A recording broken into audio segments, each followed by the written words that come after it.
Good morning, Mr. Chairman. This is a roll call attendance for the Regulatory Reduction Task Force, June 19th, 2023. Senator Ide. Here.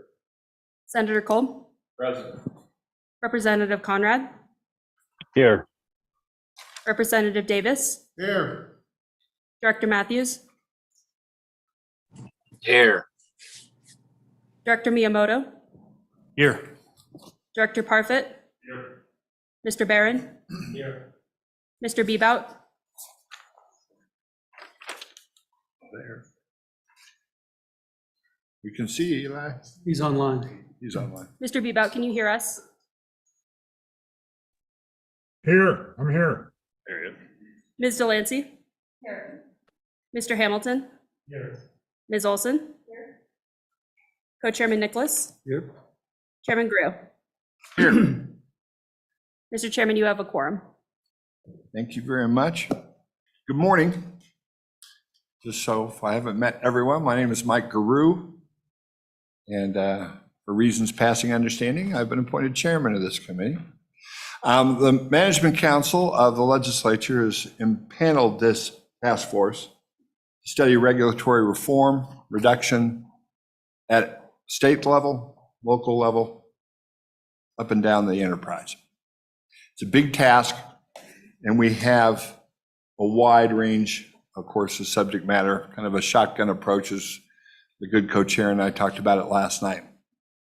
Our hope today is for us to get to know each other, talk about our experiences, hear from staff, hear from our departments.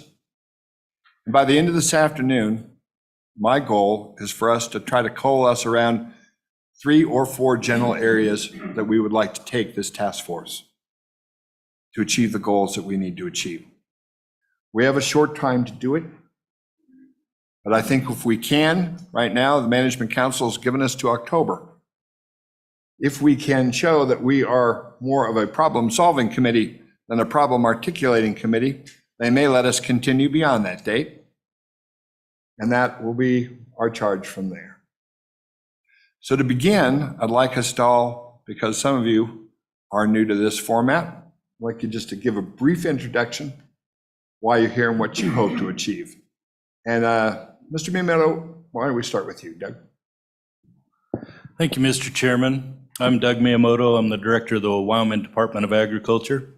And this type of activity in evaluating regulations, particularly as they relate from federal requirements to our own state requirements, is one that we've been working on for quite some time and are aware of the challenges of trying to maintain our primacy for our state meat program and other food safety type concerns while still making sure that we can protect the ability of our citizens to compete in commerce. And that's really the underlying task for us, is trying to figure out that balance of how can we maintain our compliance and keep our primacy and still be a workable system for the citizens of the state that want to participate in this type of business. And that's what I'm doing here, Mr. Chairman, trying to figure out. I would like to take the department's shutters and just fling them back for the committee and let's take a look at it.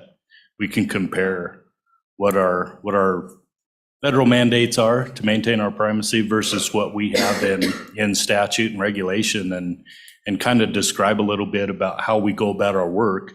And if there's ways that we can improve our process and make it a little bit easier for people to do business, then I'd like to explore that with some additional insight from the committee and just have this open dialogue. So that's my goal, and hopefully we'll be able to answer any questions that anybody has about the way we go about doing the work that we do at the Department of Ag, particularly as it relates to meat. I have never seen in my career the kind of interest in meat processing that I've seen in the last 3 years. Prior to that, we were really heavy on developing processes for hemp, which was a new avenue for agriculture in Wyoming as well. So hopefully through this process, we can decide where we need to be, that we can protect the ability of our citizens to compete in commerce and still maintain primacy for the state of Wyoming, so that we can do this without too much oversight. Thank you, Mr. Chairman. Thanks, sir. Director Parfit.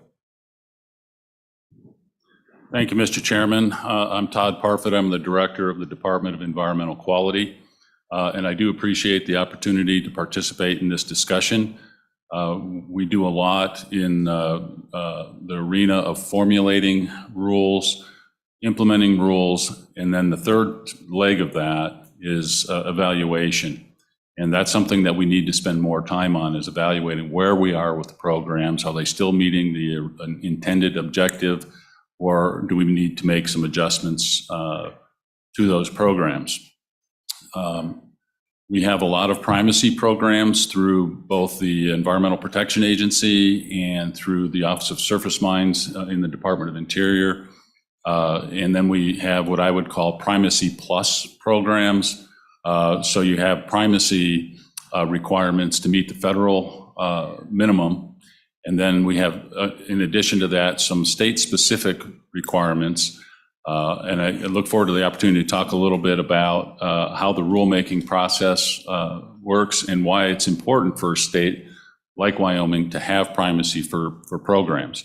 And in some cases, it doesn't make sense for the state to have primacy for programs. So there's a few of those that probably are ripe for discussion as well. But I do look forward to the conversation and how we can become more efficient as an agency. And it's really, how do we get to the outcomes that we all want, which is protection of public health and the environment, and not creating impediments or obstacles for economic development. Thank you, Director. Ms. Delancey. Thank you, Mr. Chairman. Good morning, task force members. My name is Cindy Delancey. I am the president and CEO of the Wyoming Business Alliance. The Wyoming Business Alliance is the premier trade association for the private sector. I deeply appreciate to be on this task force representing the business at large voice in these conversations. I also appreciate my other two colleagues highlighting the discussion around primacy. One of the things, Mr. Chairman, that I'm certainly hoping that this task force can continue to a discussion around is what Mr. Parfit described as primacy plus, meaning that in Wyoming, we have gone above and beyond at times in certain areas of our regulatory scheme of what is required at the federal level. Other states have elected not to go beyond what the federal rules and regulations require. And so I'm looking forward to having a discussion around how we can continue to ensure that Wyoming is competitive in a very competitive business environment. So thank you for the opportunity. Thank you. Senator Ide. Thank you, Mr. Chairman. I'm honored to be on this committee. Thank you to Senator Driscoll, President Driscoll, for putting me on this committee. I'm a small businessman, Casper, Wyoming. I'll keep it simple. If you've ever driven from downtown Casper to Mills, like you're heading out to the airport, or heading to Shoshone, there's a big sign on a Bentonite building out there, and it says, "As regulations grow, freedoms die." I think that's pretty profound, and I think we need to think about that all of the time. That's what this country was founded on, was we fought for liberty and freedom. So I think regulations need to be really looked at hard anytime it's taking away a private property right from the people and putting it into a government agency. So thank you for allowing me to be here. Thank you, Senator. Senator Cole. Thank you, Mr. Chairman. Good morning, everyone. Good morning, members of the committee. And I too thank President Driscoll for letting me sit on this committee task force. Just want to start it off. I've been a senator for 3 years now, Senate District 12, which is Rock Springs, Wyoming. And it's wholly within the city, my district. My background is I've been a master electrician for 40 years. I've been in the state of Wyoming electrical fire prevention, electrical safety program as a licensed electrician for over 43 years. I am also heavily involved with DEQ, the Underground Fuel Storage Tank Division, in compliance and regulations, and have been doing that, frankly, before the DEQ had any oversight on fuel storage tank systems. So since the beginning, I've been involved with the regulations and how they've grown. And some regulations I thought were, in a large way, very good, and some other ones I really had some questions about. And that's a technical background. And I was Sweetwater County Commissioner for 8 years, and I've been a small business owner, self-started small business owner for 39 years. I am pro primacy, but I certainly look forward to learning more about why some of these regulations we promulgated, or rules or guidance documents, whatever you want to call them, that we have to follow aren't maybe over and above what's necessary. I really wonder about the system and how that's developed and how it's going to be the most advantageous for businesses to start up here in the state of Wyoming and stay in business. So that's who I am, and if anybody has any questions, you can certainly speak to me after the meeting. Thank you, Mr. Chairman. Representative Davis. Thank you, Mr. Chairman. I come from a variety of background. I started my career as a plumber and doing commercial, residential, and sewer and water infrastructures. And then after that, I went into the municipal side of it and achieved a level 2 water certification. I've been a rancher for 25 years. I did my hitch in the oil and gas industry for 35 years as a contractor. Did just about everything out there in the oil and gas industry. And then lately, my latest adventure has been a 12-year venture into the restaurant, motel, and bar business, which is extremely exciting. So regulations in all of these industries have always been a concern of mine. And it seems that when you're talking with one agency to another agency, they don't seem to talk the same language. So we need to, my goal is to get some uniformity, however, so that you guys can understand each other and we as the public can understand what you're saying to us. And let's see, it's some of the other thing that really sticks out to me is that we need to get some common sense solutions for our rural municipalities and things like that. It's not a one size fits all across this state. As you very well know, on the east side is private property, the west side we deal with federal grounds, so there's no consistency across the state. So I'd like to see some uniformity in how we address these issues going across the state. Thank you. Thank you, Representative. Well, good morning, everyone. My name's Ken Hamilton. I've worked for the Wyoming Farm Bureau Federation for almost 40 years. And being in agriculture, when I first started, I thought, well, this is going to be neat. I'll be able to work with agricultural items. But when we got involved in that, we got involved in a whole host of federal things. And I think that's something that is important, that relationship between the federal agencies that are telling the state agencies what they want us to do. Things like Endangered Species Act, transportation, water quality. And then I found out that I had to work with people like Todd's office, because water quality is a big issue in agriculture. Another issue, and it's not on our agenda, I don't know whether we'll ever have time to talk about it, but transportation issues are big both on the state and the national level. And actually, Mr. Miyamoto's department, I don't work with him as much because a lot of the things that the Department of Agriculture does are regulatory for things a little bit outside of agriculture. Some of those things that you talked about.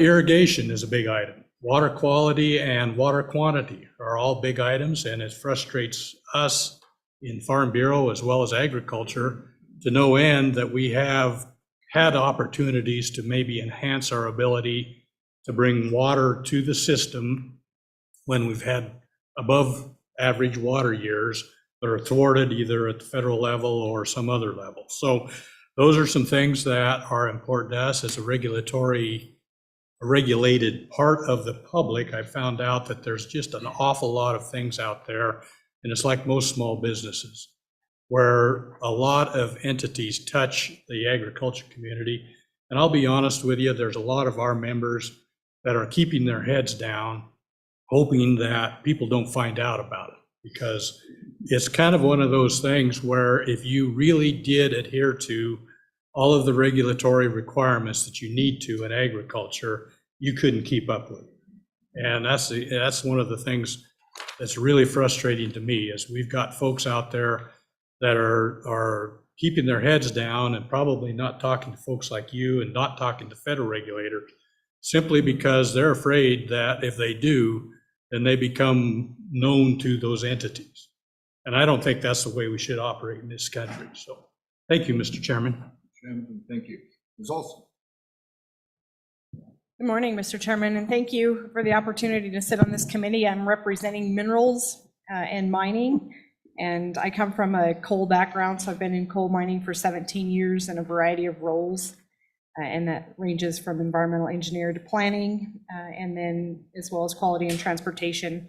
Now back to environmental manager. So I guess as a part of the regulatory or regulated community, we work with obviously multiple regulations and very closely with the agencies. And so I guess to put a voice to that through this committee and to really do it in identifying issues and pinch points from two perspectives. One would be the legislative perspective, and then the other being, as part of more in the agency and the efficiency that Todd, Mr. Parfit referenced a few minutes ago. So hopefully I can represent the mining and mineral industry.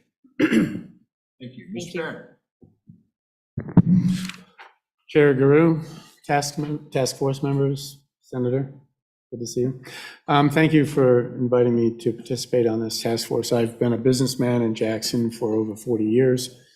I spent over 20 years in public service, local government, and I've worked really hard to try to provide solutions privately and through public service to attack the housing shortage, the affordable housing shortage in Jackson, Wyoming, Teton County. And I've grown frustrated that we see, for all the best intentions, we've got fear-based controlling regulations that have become ever expensive for the average person, driving the cost of housing through the ceiling. The ability to get permits in our community is arduous. It's very expensive. Even the simplest permits often require you to hire a professional in the industry to attain that permit for you because it's just too confusing and Byzantine to do it yourself. So we have some issues, and in Teton County, where the average home price is now an embarrassing $5 million, up by a factor of 2 in 1 year. A lot of that driven by COVID and a bunch of new people coming into our community that wanted to get out of urban areas.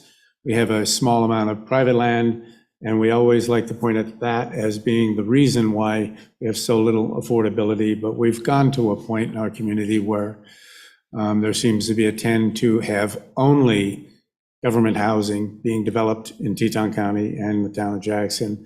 And the hindrances that are put on the private market are becoming insurmountable. And development plans, land development regulations, it's just become too much.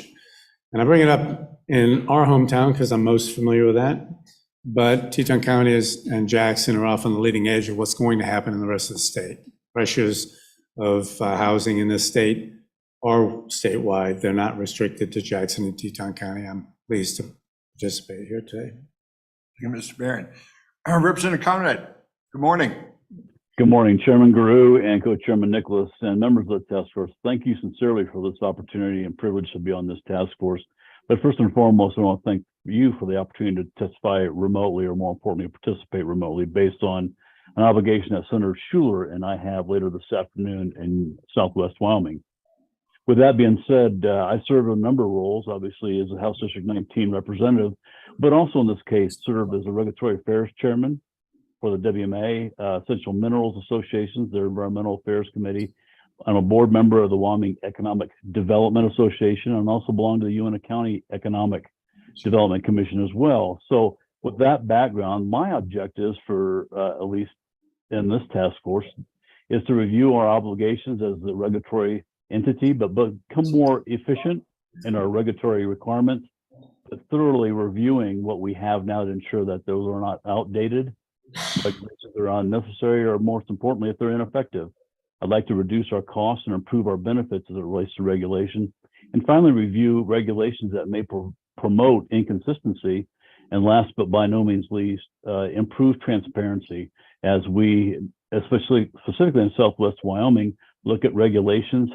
How do we become more efficient? But also, how do we permit the necessary items as it relates, in this case, to the mining industry? Thank you. Thank you, Representative. I think we have a representative from the Fire Marshal's office. I'm sorry, I can't see your name. I missed it. Mr. Chairman, members, task force, Byron Matthews, Wyoming State Fire Marshal. I apologize that I couldn't join us all today in person, as we're working on some additional issues here at a conference in Las Vegas. I welcome the opportunity to participate in what the task force works on, and those opportunities that are presented to us as far as some of the items that have been talked about as far as those regulations, affordable and available housing. And from my standpoint, the opportunity for all of us to collaborate and work together and find solutions for the great citizens of Wyoming is super important. And I welcome that dialogue and really appreciate the opportunity. Thank you. And last but not least, the good right Senator Bebout. Good morning, Senator. Yeah, good morning, Mr. Chairman and Chairman Guru and Co-Chairman Nicholas, members of the task force. My name is Eli Bebout. It's a pleasure to be here and serve on this task force. And I've had a lot of experience from sitting on the side where the members of the legislature are for a number of years, and regulatory reform has been there forever and ever, and it's never quite seems to get done, but yet we always seem to take it on and do the things we need to do. And not only representing the oil and gas industry, but I'm also a small businessman involved in a lot of different things in Wyoming. I've often said you have to be the jack of all, master of none to survive in Wyoming. So I'm involved in agriculture and restaurant business and different things. If we could do it from 30,000 feet, it'd be really a simple thing, Mr. Chairman, to do. And we would just go to Cheyenne and the BLM office, just hire them to work for the state of Wyoming. Let us manage our own lands. Let's get rid of the equal access to justice law, work on NEPA Flipman. Those are the kind of things that when they did the 10th Amendment, they really thought the state should take care of. But in reality, that's probably not going to happen. So what we need to do is we need to look within our state and do what we can in terms of primacy. And I've always enjoyed working with Todd and Doug, the good job they've done on primacy over the years. And I think one of the things we can do is not only enhance the primacy we have, maybe expand it. I've always thought we could have more and more overlook of our federal departments and agencies instead of the state doing it, instead of the federal government doing it, have the state people doing it. So I look forward to that. Seems to me there's always a lot of red tape involved between agencies and doing things, permitting is red tape. One of the things that I really think is interesting is sometimes we get caught up in where the vocal minority has more input and say than the silent majority. And if you look at some of the hearing, public meetings, these kinds of things, maybe we should be spending more time on trying to get it right and getting through the permitting process rather than so much on public input. I agree with public input, we should have it. I just wonder about the balance. So with those brief comments, Mr. Chairman, I'm glad to be here. It's going to be an interesting thing. And like I said, we've been doing it for years and years, and I look forward to some meaningful comments, and let's move forward and do some good things for the great state of Wyoming. Thank you. Thank you, Senator. Before we go any further, I want to also acknowledge and introduce our President of the Senate, Senator Driscoll. Would you like to make a comment? Thank you, Mr. Chairman, Mr. Co-Chairman. Really appreciate the ability to be here.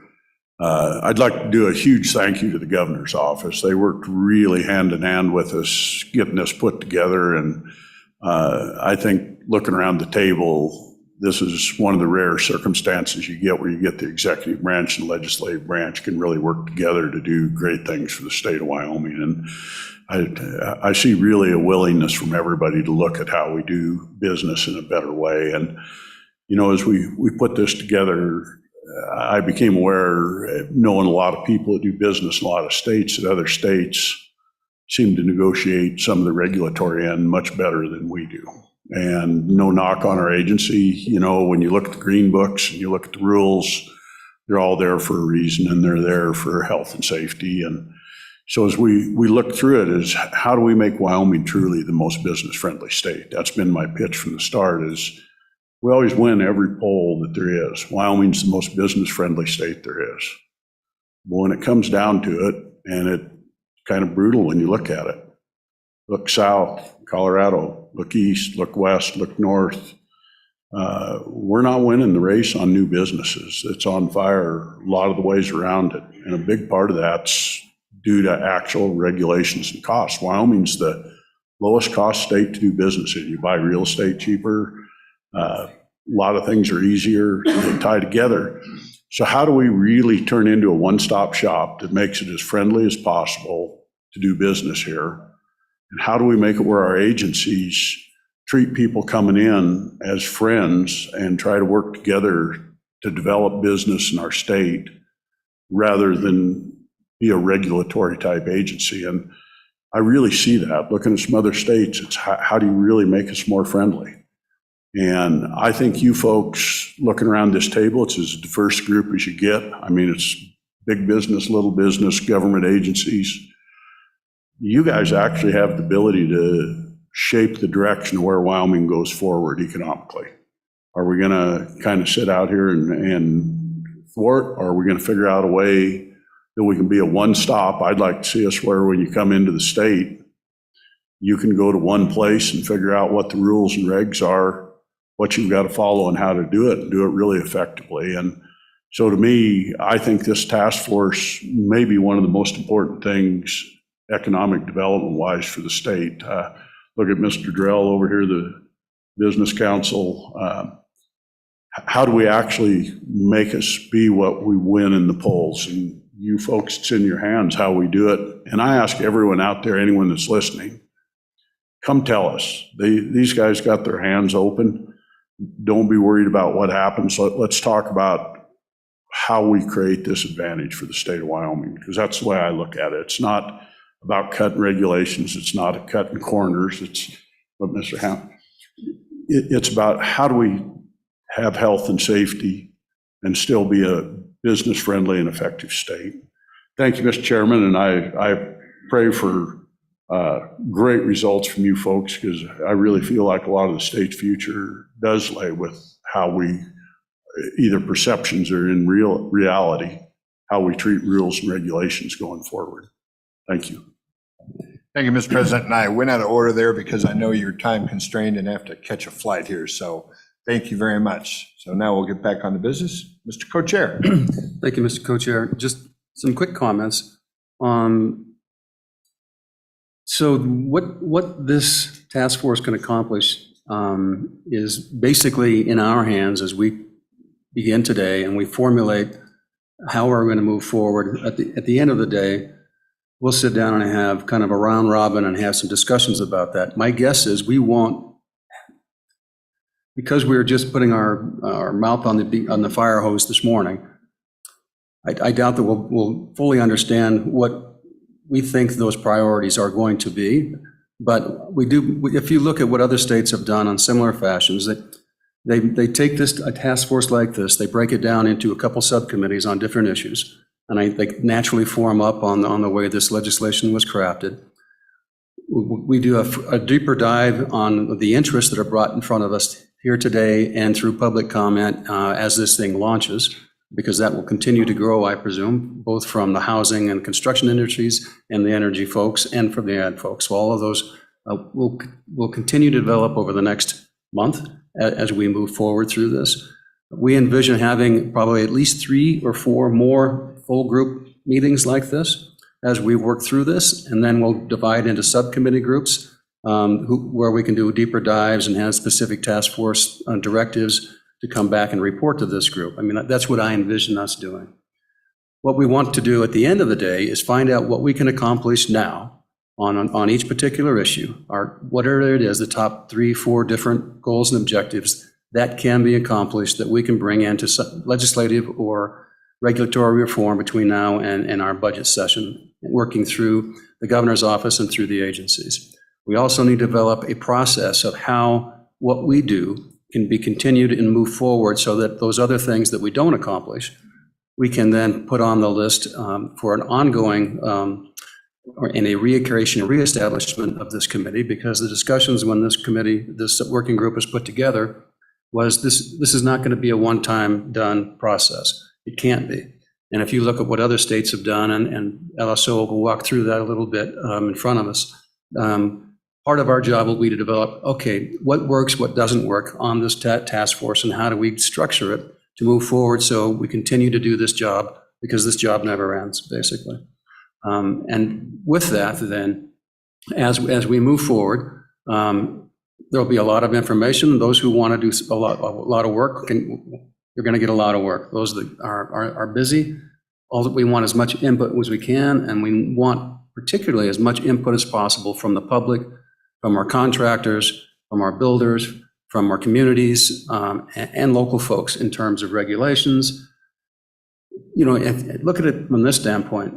We've got a window of 20 to 30 years if you look at what's going on in our society in the United States. 20 plus states have now adopted energy-free basically by 2050, where it has to be either clean or no oil, no gas, no coal, or it has to be, you know, all CCUS or some other mechanism. That's in front of us. And so if we don't take advantage and use all of our powers to have as much development and business development over the course of our existing minerals that will be subject to that, in the next 15 or 20 years, that's going to be 45 states. It's not going to be 40 states or 20 states and communities. We just have to be bold. We have to move forward, and we have to have big ideas and big concepts, and find the money in the warehouse and the wherewithal to move forward on those projects. So hopefully we'll start down that road today. So enjoyed listening to everybody. Thank you. Thank you. Thank you, Mr. Co-Chairman. And just to close it out, I too am a small businessman. Been in business in Wyoming, started about the same time Mr. Barron did in Jackson. Also served on a planning commission, town council, county commission, and now starting my 6th year here in these hallowed halls. And you've all laid out some great ideas and some great concepts, and I want to throw one more out there, and that's culture. We have some great departments in state government. We have some great departments in county and local government, and we have some that are maybe a little more challenged. And I don't think, once again, it's been said here, we're not have to reinvent the wheel. I think we can look at what other states are doing. We can look around ourselves, maybe look in the office next door and see what the best practices are here and around the country. Steal where we can, emulate where we can. But in this group, in this task force, no idea is too big or too small, nothing to be rejected. I hope that you all approach it with that attitude. And like I say, at the end of the day, if we can come up with some ideas for bill drafts for different committees, we can do that. But if we walk away from this just letting the folks in the state of Wyoming and the folks that work in government above us and below, and at all levels in between, that we really want that culture to change and that culture to be a positive one for the business community, for the public at large. In closing, I'd like to thank the speaker, along with the president, for helping us put together this committee, and most importantly, the governor's office for helping us put together and ask all you nice folks to give of your time to do this. Once again, as I said, we're empowered right now by the Management Council till October, and this will be up to them to see where we go from there. So thank you for being here, and let's begin. If there's any further comment, I will ask now that we'll start with the overview of the task force duties and other odds and ends from our staff. Hank, come on up.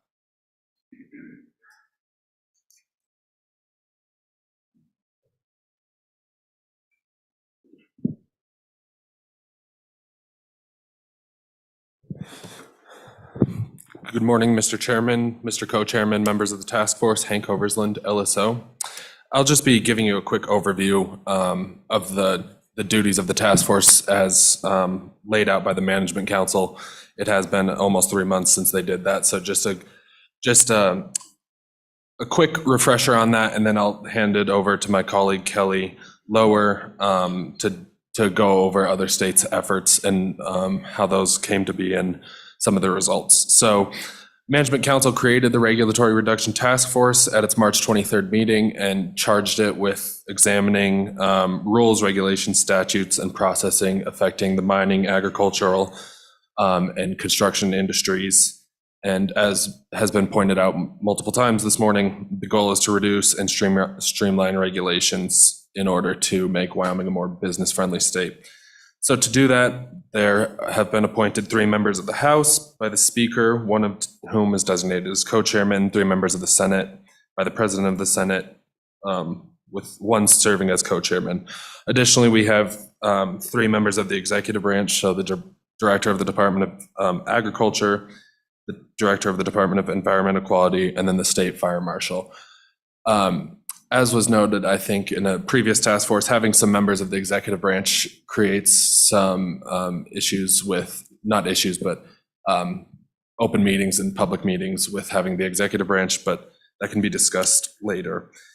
Then there are 6 members of the public appointed by the governor. So we have members of the oil and gas industry, the mining industry, agriculture, business, and local governments. And then we also are yet waiting on an appointment from the governor on the industrial, commercial, and residential building industry.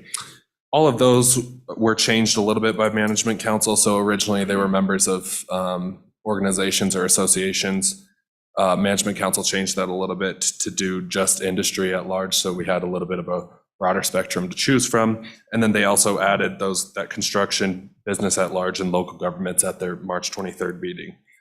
The main duties of the task force are to examine areas where the state has primacy, building codes, and again, those statutes, regulations, and rules affecting the agriculture and minerals industries. Management Council also added the duty to examine regulatory burdens on the construction industry, and then just a wide idea of any regulations that increase costs or prolong the permitting and licensing processes. So I think we have a broad enough charge from Management Council to kind of do what the task force pleases. So the deliverables of the task force, as Co-Chairman Guru has pointed out this morning, currently the task force is set to report to the governor, the Management Council, and then any appropriate joint interim committees by October 1st on its findings and any solutions. So this task force was not granted the right to sponsor any legislation, but you can forward that to any appropriate interim committees or the Management Council to do that for the upcoming session. And the Management Council authored the task force for 5 meeting days. And so that's kind of an overview of the committee, and I'll stand for any questions. Questions for Hank? Thank you. Kelly? Thank you, Mr. Chairman. I have 2 memos. The first is a regulatory reduction initiative overview in other states. The second is a general regulatory sandbox memo that was presented at the corporations meeting in May. I'm not going to go over the regulatory sandbox memo in great detail, but the Corporations Committee requested a bill draft request for House Bill 214 from this last session to create a general regulatory sandbox in Wyoming. As an update from corporations, my fact sheet on regulatory reduction initiatives. This is a brief overview of the actions other states have taken in the last decade to reduce regulations in many aspects of state government. Several of these initiatives have stemmed from executive orders and involved extensive reviews of administrative codes and rules. Several states began their regulatory reform initiatives by creating inventories of existing rules and their objectives, such as in Arizona, Idaho, and Rhode Island. Also, states have implemented outreach programs to gain the public's perspective on current regulations and their relevancy, as was the case in Arizona, Colorado, Kentucky, and Missouri. And I'll just go through a few examples of that memo. In 2011, under then Governor John Hickenlooper's administration, the Pits and Peeves Roundtable Initiative began in Colorado. The Pits and Peeves Initiative included 2 executive orders directed at improving government efficiency. One order related to developing a customer service approach to government, and the other was a review of agency rules to ascertain whether they were easy to understand or could be amended to reduce burdens while maintaining their benefits. Also, during Hickenlooper's administration, Colorado employed an internal government program called Lean. Lean is a process improvement tool that was initially developed in the private sector by the Toyota production system to eliminate waste in manufacturing. In another example, Kentucky in 2016, under then Governor Matt Bevin, there was a regulatory review effort launched that lasted throughout his term of office. This initiative was called the Red Tape Reduction Initiative, for which a website was created where individuals could report regulations that were outdated, unnecessary, or overly complex. The governor set a goal to reduce 30% of all state regulations, and by the end of the initiative, approximately 28% of regulations were repealed. And lastly, in June 2022, Governor Greg Gianforte established the Governor's Housing Task Force in Montana to develop recommendations and strategies to alleviate the long-standing housing shortage issues facing the state. The task force developed 2 reports. The first report focused on statutory measures the legislature could consider, and the second report entailed regulatory changes and best practices that could be adopted by state agencies and local governments. Regulatory reductions were a significant part of the task force's recommendations. With that, Mr. Chairman, if there are any questions. Thank you, Kelly. So I appreciate this memo, and naturally, when you read through it, what it leads me to desire is to perhaps, maybe with the assistance of the governor's office, I think we ought to create a working website that basically goes through and takes all of these various regulatory efforts that have gone on for the past 15 plus years. This sounds a little bit, everyone did a little something different when you read through these, but then if you go in and you start reading the reports from each state, they did it differently, and they had different goals and objectives.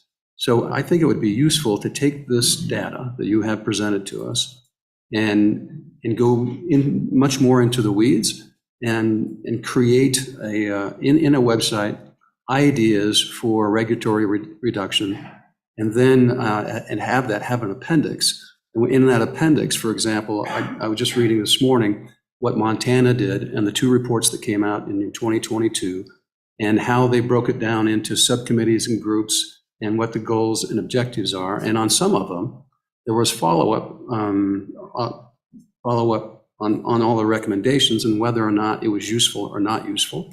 And that they talk a little bit about that in the sandbox one that you're coming up. It's also coming up, so we don't have to reinvent the wheel, and we can see what's useful and what isn't. And we can probably even have certain conversations with those states and their LSO staff or their governor's office, depending on where it lands, because it's in different places in different states, and have one-on-one communications with some of these folks to actually, so we can jump over those hoops that they've already gone through to expedite our ability to be productive and not have to thumb through all these with a fine-tooth comb. Does that make sense? And I'm also curious if any other members have the same kind of urge or desire as when I bring this up. Mr. Chairman? Senator Bebout. Yeah, thank you, Mr. Chairman. I think Co-Chairman Nicholas really made some good points there, and I certainly would support that. The one thing that in the past, over the years, when we tried to deal with things in other states were having similar issues, we would go to the members of the legislature, and maybe when Kelly's looking at this for the state's LSO members, they can see what members of the legislature were actually involved in some of the legislation, some of the debate, some of the things they learned, because I really think from the legislative perspective, that's where you really get into the weeds and see what works and what doesn't. So maybe members of the legislature on this task force could interact with some of those states and some of those members and see what kind of input they might have. That really worked in the past. That's just a suggestion, Mr. Chairman. And a good one. Thank you, Senator. Senator Kolb. Thank you, Mr. Chairman. I do agree with Representative Nicholas, co-chairman. I think on the surface of it, it's a 20,000-foot view, say, of the housing issue in Montana. I think absolutely have to know the outcomes. I think we all talk with platitudes and hopes, and sometimes reality isn't the same. So look forward to knowing more about what actually happened. Thank you. Other questions, comments? Ellie, continue, or is that everything we got? I can go over the regulatory sandbox memo if you'd like, but Maybe just hadn't briefly, planned to. just a quick one, because I think we're going to hear some more about it in just a minute as I look over your shoulder. Yes. This memo, Mr. Chairman, this memo is specifically looking at general regulatory sandboxes. Most states have industry-specific regulatory sandboxes to help innovation and create an interesting means for new businesses to start up in their state with less rules and regulations that they have to abide. So this memo looked at Utah's general regulatory sandbox, which is the only example of a general regulatory sandbox in the country. The sandbox is located in their Office of Regulatory Relief in the governor's office. There were previously 2 regulatory sandboxes that were industry-specific in Utah, a fintech, financial technology sandbox, and an insurance sandbox that were absorbed into this general sandbox. There have been a handful of companies to go into the sandbox. I believe 1 company has left the sandbox since since the beginning of the general regulatory sandbox, and there are 2 in the application process right now. The sandbox in Utah is open for all businesses, all sizes, all industries, and it's particularly well-suited to startups and small businesses that lack the resources to navigate complex regulatory requirements. And there are a few challenges that I noticed in my overview of regulatory sandboxes. Some regulatory sandboxes have requirements in their application processes where companies have to identify every rule and regulation that they need relief from. This is what is termed a narrow scope of a regulatory sandbox, while others have a wider scope. And the industry, the companies can work better with the regulatory agencies to identify those rules and regulations, and that tends to be more successful in practice. There are more companies that have gone through wide sandboxes than narrow sandboxes, just as a point. And other than that, Mr. Chairman, if there are any questions on this memo? Questions for Kelly on the sandbox memo? Questions? That was perfect. Thank you. Okay, thank you. Next up, as I said before, we owe a lot of our help in putting this task force together to the governor's office. And we really appreciate all the help that the office has offered. And today representing that office is the chief of staff. Once a senator, always a senator. So Senator Perkins. Once in the sandbox, always in the sandbox. As they say.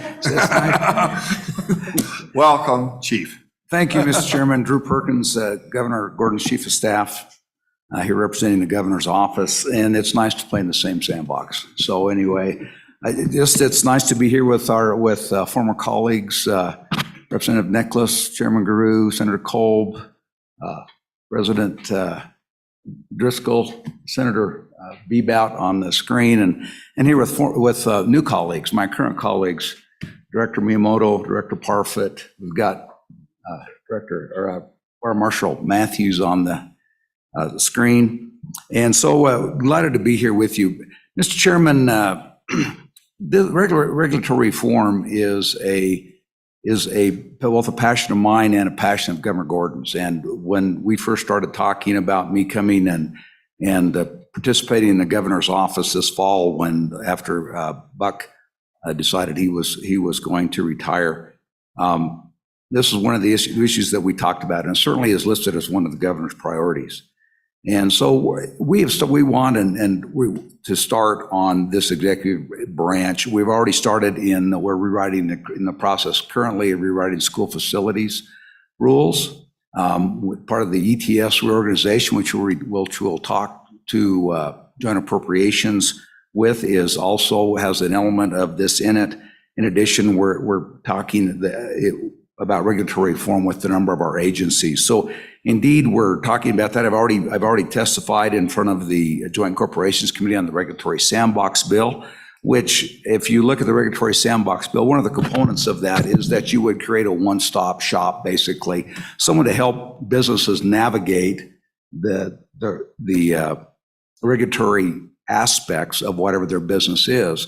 And also, which you find in a number of states have done this. This is also where having that website where anybody can come and talk about a certain regulation of which they need to have relief or which they have certain problems, they can bring that. And so that Office of Regulatory Relief does that. In talking with Utah, they stood theirs up for about $200,000 a year. It was basically two people. In talking with the director of the Office of Regulatory Reduction and Reform in Utah, he said that they probably could have done that with one, but ultimately they have had probably mixed success. And I think as you look at the states that have done regulatory sandboxes, most of them have been in the areas of fintech and also insurance sandboxes. But once you have that, it's there's no reason that you wouldn't just have a broader one. And I think Kelly's exactly right that those that have broader have a tendency to have a little bit more aspects and more participation. The idea behind regulatory sandboxes in particular is that about over 50% of the venture capital in this country is deployed in California, which has the heaviest tax burden and the heaviest regulatory burden probably in the United States. But nevertheless, that's where that money flows. If you add in Massachusetts, Connecticut, and New York, and Florida and Texas, you probably pick up close to another 25%, leaving about 10 to 15% of venture capital sprinkled among all the rest of the states that are doing that.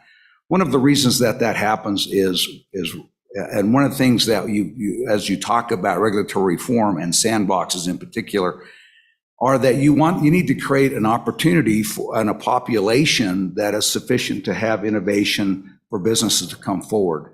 And I can tell you, I've talked with chiefs of staff in 4 other states. All of them have a very significant interest in having a sandbox that would, when you're in the sandbox, not only be in the state that you apply, but in to create that reciprocity or that community so that you could have a number of states. And if you look at states that have common interests with Wyoming, particularly those with federal lands, Nevada, Idaho, Utah, Montana, Wyoming, North Dakota, South Dakota, Colorado, New Mexico, Arizona, you'll find, I think, a significant common interest. And I think that we'll find a willingness to look at that, because if you group those states together, all of a sudden you pull together probably 20 to 30 million people that also you can be available to. So if you're in one sandbox, you can play in all of the sandboxes.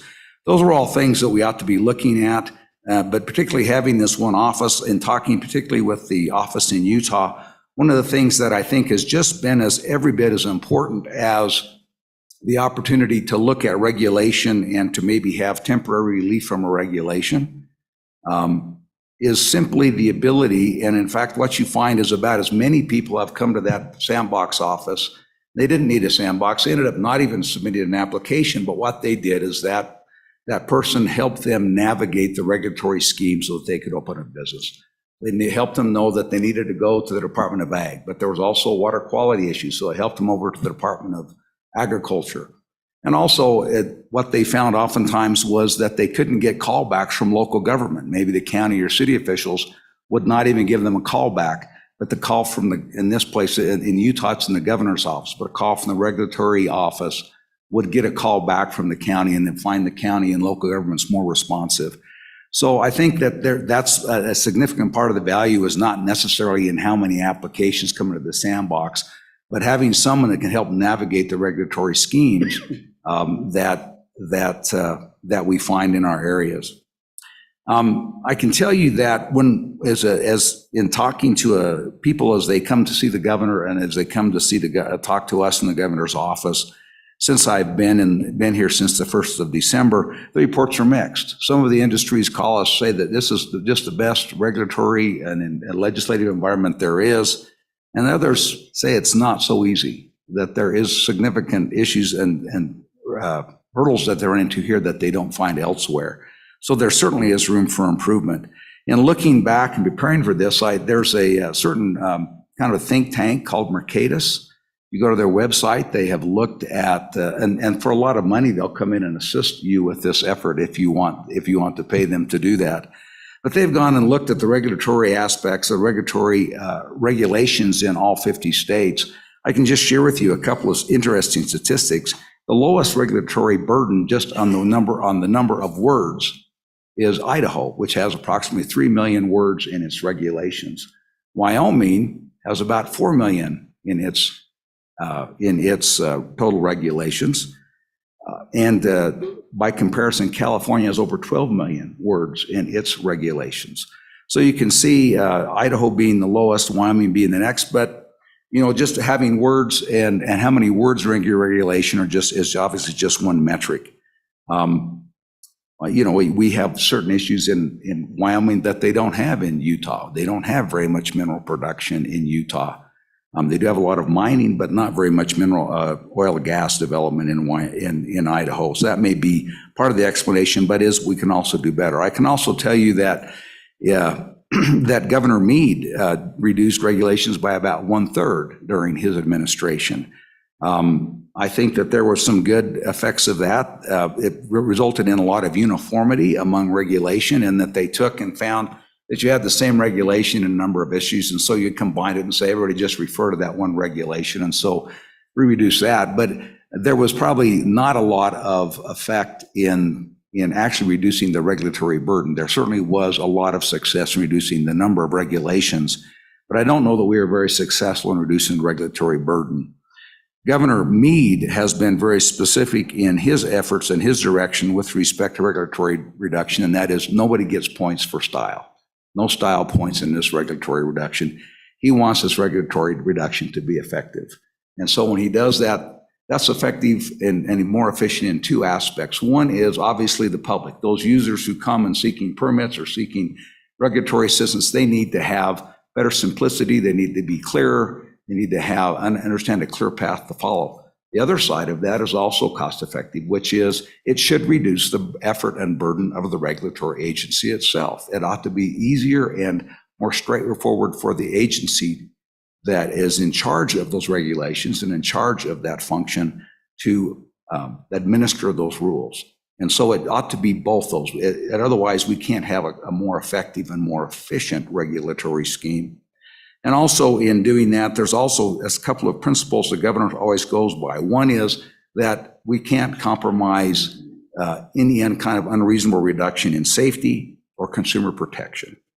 The other one has always been, is that we can balance development and the environment. We believe, and the governor maintains, that Wyoming has always been a leader in maintaining that great development and maintaining that balance between development, appropriate development, and also making sure that we have the air, the wildlife, the habitat, and all the other things that we enjoy and love about Wyoming.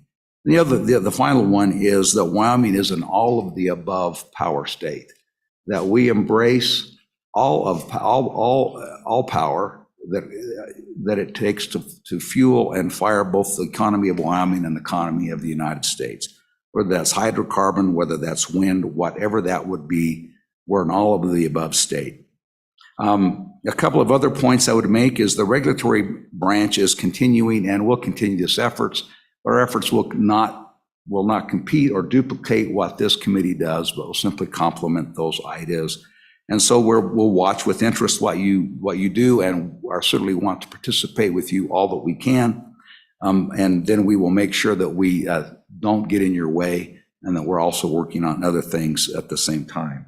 I think another observation, Mr. Chairman, that would also be with yours is that is that we're not going to spend a few months in this task force and declare victory that we reformed regulation and all go home. This is a consistent and continued effort that has to happen over time. And I would hope that if we're successful in our efforts and your efforts, we're anticipating this will take a couple, 2 or 3 years to get all the way through the state and through all the agencies and the regulations from our side. And I don't know why that would be different from this task force side. I think if we go back to, it's kind of the adage when you go back to construction, you can have time, you can have quality, or you can have price or cost. You always get to pick two. You can't have all three. And so you pick the two that you want out of that. And I think that the governor's concern is that we'd always want to make sure that we take our time and have a quality effort and a quality product instead of a rush to have something. Again, no style points in this one. I think the other thing that we'd share with you is we've got some other people. We've talked with Directors Parfit and Miyamoto and Fire Marshal Matthews. And when we talked about their participation on this, it came down to, if you're not at the table, you're probably on the menu. And so we're here as willing participants and recognizing that we want to do that. I think that as we look at primacy and plus, I think you should take a hard look at those things. But I think you also have to have an open mind that primacy means you have to have a minimum effort and a minimum level of regulation. You can exceed those in certain circumstances, and we ought to. If Wyoming has certain values in certain areas that might be higher than the federal standard, if there are certain values that we have in our state that are more than the minimum imposed by the EPA or the USDA, then we ought to consider those. And there might be, and I would suggest you, there may be instances where primacy plus is appropriate, based upon our values in our state. With that, I think we're excited and we're delighted you're going to hear from the Harvard Growth Lab. That's another element of where the governor's commitment to regulation reform. The Harvard Growth Lab, just a little bit about them. You'll hear from them later today. The governor and the legislature provided the money a few years ago for the governor's office to hire the Harvard Growth Lab. Harvard Growth Lab has gone out and studied across the country in developing and third world countries what are the hurdles and the barriers that they have to growth and to succeeding economically. They have brought that back to the United States, and we're one of the early adopters of their effort to try and look now on a state-by-state basis of what those things are. And I think when you hear those, some of those are going to be a little bit surprising to you. And in some cases, there may be hard truths to hear, but I hope that we're all willing to recognize and look in the mirror, that we recognize that sometimes the enemy is us and that we get in our own way. One of the things that I would also think that I would hope that we would get out of this is that we would recognize that there is a significant amount of regulation that comes primarily through the effort of the legislature. The legislature passes laws and then engages this and then charges or authorizes agencies to develop rules to effectuate those laws. In some cases, the legislature has been incredibly prescriptive in what they would do, and there really is not necessarily need for regulation because the statute is so prescriptive. But at the end of that regulation, you say the agency shall promulgate the rules necessary to effectuate that. In that case, you've now required regulation that may or may not be needed because of the nature of the legislation. The other side of that is we've also had a significant number of events in the last few years where the legislature or others have become very angry with agencies because they followed the regulations. But when you go back and look at the regulations only applied very specifically what the statute required. And so again, looking at that balance about if we want regulators to exercise common sense, then you have to grant legislators the discretion to exercise this common sense in the authorizing legislation. The more prescriptive that you are in legislation, the more that hands are tied from exercising common sense. And so we have to figure out that balance, what's the right level and what are the bounds over which the regulation should be formed, and then develop a better and maybe a more proactive process to review and look at and examine regulation as they're written and as they're offered and before they go into effect, to see if we're making the progress we want. Finally, the last thing I would like to recommend is, Mr. Chairman, I think you're spot on. I think if you took the whole exam, and the purpose of this task force is to reform regulation in Wyoming, I think you've doomed yourself to failure because it is such a broad topic and will take a long time. If, however, the task force can coalesce around some discrete areas to look at in depth and come up with suggestions on process, suggestions on where we find regulations are overbearing, and also opportunities to look at the underlying and authorizing statutes to see where they may be also at some point, in some cases, the root of the problem. I think you can be very effective in that. You only have until October. You think about the 3 or 4 meetings that you're going to be able to have to do that. You find some discrete and specific areas to look at. I think that you can be successful, and also provide a model to look at and move forward as you go forward. If we can develop a good process to go through this, to continue this process over the next few years, I think we can be very successful in a longer time horizon. With that, I also want to give a shout out, Mr. Chairman, if I can, to Ocean Andrews, Representative Andrews, if he's listening. Representative Andrews had a bill that he submitted in this last session that was the regulatory sandbox and opened the general regulatory sandbox. That didn't make it very far, but it started a great process. It was a great opening bill. It was in large part followed the regulatory sandbox in Utah. But I think it also created a good question about where that regulatory office ought to be. In Utah, that's in the governor's office. In other places, that's in the Department of Commerce. Wyoming doesn't have a Department of Commerce, but we do have the Wyoming Business Council. You just also have the Secretary of State's office. You have the governor's office. There's a number of places where that office could be housed.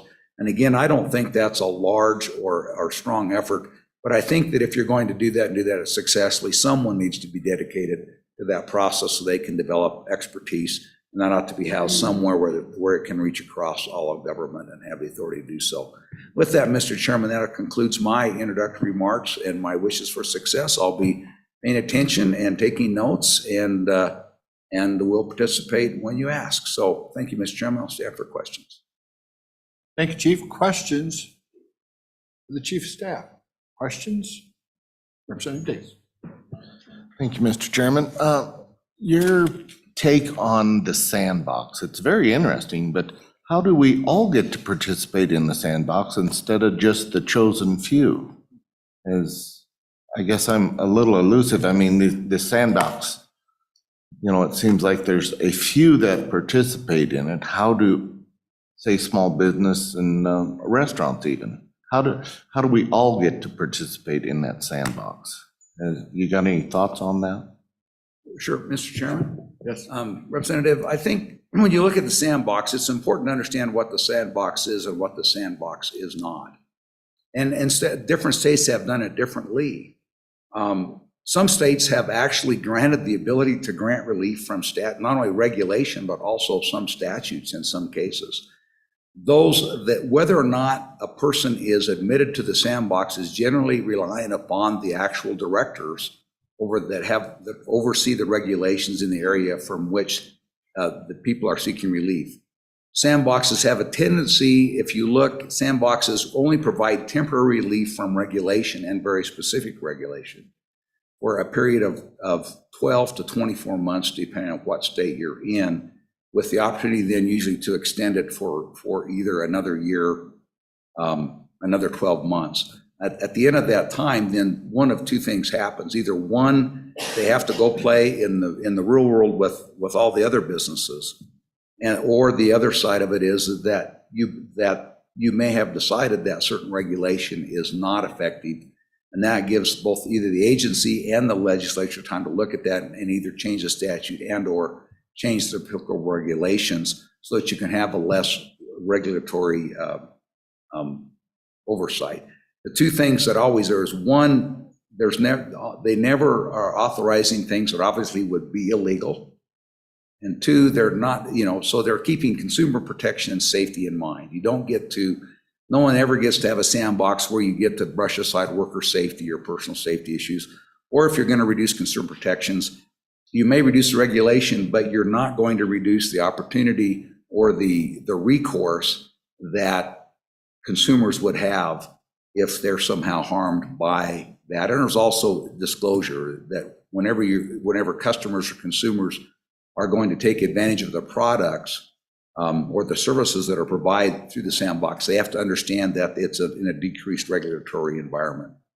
But it's just an opportunity to provide innovation and do things differently. I'll give you a couple of examples from Utah of people that came out of the sandbox and are seeking that relief. One of them was very interesting, and this is something that I hadn't really thought about until I saw this example in Utah, is they came out and they looked at, it was title insurance, or if you buy or sell property, there's title insurance that goes along with that. In Utah, there's a requirement, a statutory requirement, that all title insurers must have at least 30% independent revenue. They can't have it from affiliated or associated, particularly real estate agents that might own portions of that title company. So they have to have at least 30% of their business come from non-referred, from any of their owners or people which have an interest in that title company. And so one of the issues that, or one of the products sought to do that through provide a better service through the internet, but was relieved of that 30% requirement, which is kind of interesting. That created a significant hue and cry among other title insurers who now were not, they still had to play in the real world where they were subject to that. These guys now seem to get a competitive advantage to do that. That created a significant amount of political pushback. A lot of people were unhappy about that, but nevertheless, that was through, and I think they're still waiting to see what the actual effect of that is, but really save the consumer any money. But we'll see what happens with that. But that was one that was a little bit interesting. It was kind of interesting that was that really innovation? I don't know. Another one that they had was, they were asking, it was an app. It had to do with who gets to tow broken down vehicles on the highways. And so if you've been in the legislature and had anything to do with transportation, that's a really ticklish issue. And so what it was they developed an app that ultimately would make that rotation, that call about who gets to go based upon location. So it'd use the location, the GPS stuff that you can have through your cell phone, and it would automatically rotate that who gets to have the assignment to go pick up those stranded vehicles on the interstate by an app, and it was all done by app. That's another one that was applied, and I can't remember if that was admitted or not, but I think it was getting close to being admitted as another opportunity where the object was it could be faster, it could be more efficient because it would find the closest available towing company that was in the rotation to come and take care of that problem. So it would probably hopefully save money because it would require less miles, and would also get the people removed from the highway sooner. And so that was another example where to try that out and see if, and that it actually sounds like a fairly decent innovation. I think a lot of the towing companies were very skeptical about that, but as long as it followed the rotation and seemed to continue to be fair, there was, they were cautiously optimistic or cautiously watching that event. And so those are some examples of how that sandbox works. What you find, and the concept is on the interstate one, is if you could go out and have reciprocity. So if you're admitted to one state's sandbox, you're admitted to all the states who are participating in that sandbox as well. And so if you do that, then obviously it doesn't relieve the obligation to pay taxes. It doesn't relieve their licensing requirements. It doesn't relieve any of those issues from state to state, but simply says once you're in, you're in for with that reduced regulatory oversight for that sandbox period. And like I say, there's in the 4 other states that I've talked to, at least their chiefs of staff, they have a lot of interest in pursuing that. And I think there's a number of states, particularly in Intermountain West, flyover states, if you will, oftentimes referred to, that if we could band together and do that, we might have a better chance to have and attract additional investment and business in us flyover states. Thank you. Mr. Hamilton. Thank you, Mr. Chairman. I'm glad that the agencies are looking at some of these regulations. I think that this is something that's important. A few years ago, and that's one of the problems for being around for as long as I have, is that there was a big push on the national level dealing with cost benefit regulations. And I know that discussion kind of gets bogged down, but is that something that these agencies are looking at? Are we looking at what's it cost these private individuals to comply with these regulations? Are there other opportunities there that we can make it less costly? And I think ultimately we also need to look at that. Well, okay, are we tilting at a windmill here? Do we have a regulation here that's really not providing any benefits out there that we can really see? Is that something that the agencies do look at? Mr. Chairman, Mr. Hamilton, and the answer is yes. I mean, that's exactly what Governor Gordon's talking about, that when we look at cost effectiveness, there's really two sides to that coin. One is the applicant or the person who are subject to the regulation, and also the people who are administering those regulations. So if we can provide if we can look at the protection or the issue that the regulation statute are intended to resolve or prevent, then the question is, how do we get that at the best, the most efficiently? How do we do that at the best cost and the least cost, both for the person who's being regulated, but also the administrator? There's no benefit to the state or the taxpayer if there's an undue burden that's placed upon the regulating agency, just as there's no particular, if there's an undue cost or burden that's placed upon the taxpayer or the business or the person who has to comply with the regulation. We have to make sure we're looking at both sides of those coins. And so it's not just about, we're not going to go and look at regulation, changing regulation just to say, hey, we changed regulation, we won, let's go home, we win. You know, it's not declaring victory and moving on. It's actually trying to make a difference. Follow-up? Thank you. Senator Cole. Thank you, Mr. Chairman. Chief of Staff Perkins, morning. As I'm listening to the sandbox information, it seems that the sandbox would also generate the impetus of regulatory statutory changes that could be enacted through the sandbox process. So I think seems to be there's two sides to a sandbox that I certainly didn't consider originally until I heard the conversation. But would you agree that we could promulgate proposed rule changes and statutory changes as to the appropriate committee once we've identified issues in the sandbox? Thank you, Mr. Chairman. Mr. Chairman, and that's exactly right. I think if you go back to the concept that states are the laboratories of democracy, and so, and quite frankly, you find the best innovation in regulation comes at the state level. And in fact, we find that all the time. We're all the time arguing with the federal government, who now comes, once we've been doing it better and more effectively than the federal government, and yet here comes our federal partners wanting to oftentimes impose and sometimes come back and take you what we've done, step it up a bit, and then bring it back and act like that's a great development. So fortunately, I think, you know, it may be a significant time when you've got, if we can get Senators Manchin and Barrasso to get a little bit closer on some of their permitting reform. You've got, there may be even at the federal level, we're talking about this, particularly with permitting, that even folks who believe that hydrocarbons are evil and never should be produced again are finding significant permitting impasses and hurdles and barriers to the same types of transmission or other issues that are providing barriers to their green projects. So there may be an opportunity, and you see that now. Everybody wants to make sure that their side seems to have an advantage, but we are identifying that there's a significant element of a regulatory burden, both at all levels, that sometimes get in the way of common sense issues. And unfortunately, sometimes those are either, one, the statutes are viewed too expansively. We find that oftentimes with NEPA and Clean Water Acts and things like that. And sometimes the statutes are too prescriptive, that may be requiring things that we find are no longer necessary. Or, you know, between technology and process, oftentimes we just have to always look modernization, the ability to monitor, the ability to do a number of things now with data, with technology, also change that burden. We ought to be looking at those things. And so, yes, it's at the statutory level, both federal and state, as well as the regulatory level, both federal and state. Follow up, Senator? Ms. Delancey. Thank you. Thank you, Mr. Chairman, and thank you, Chief Perkins, for being here in your presentation.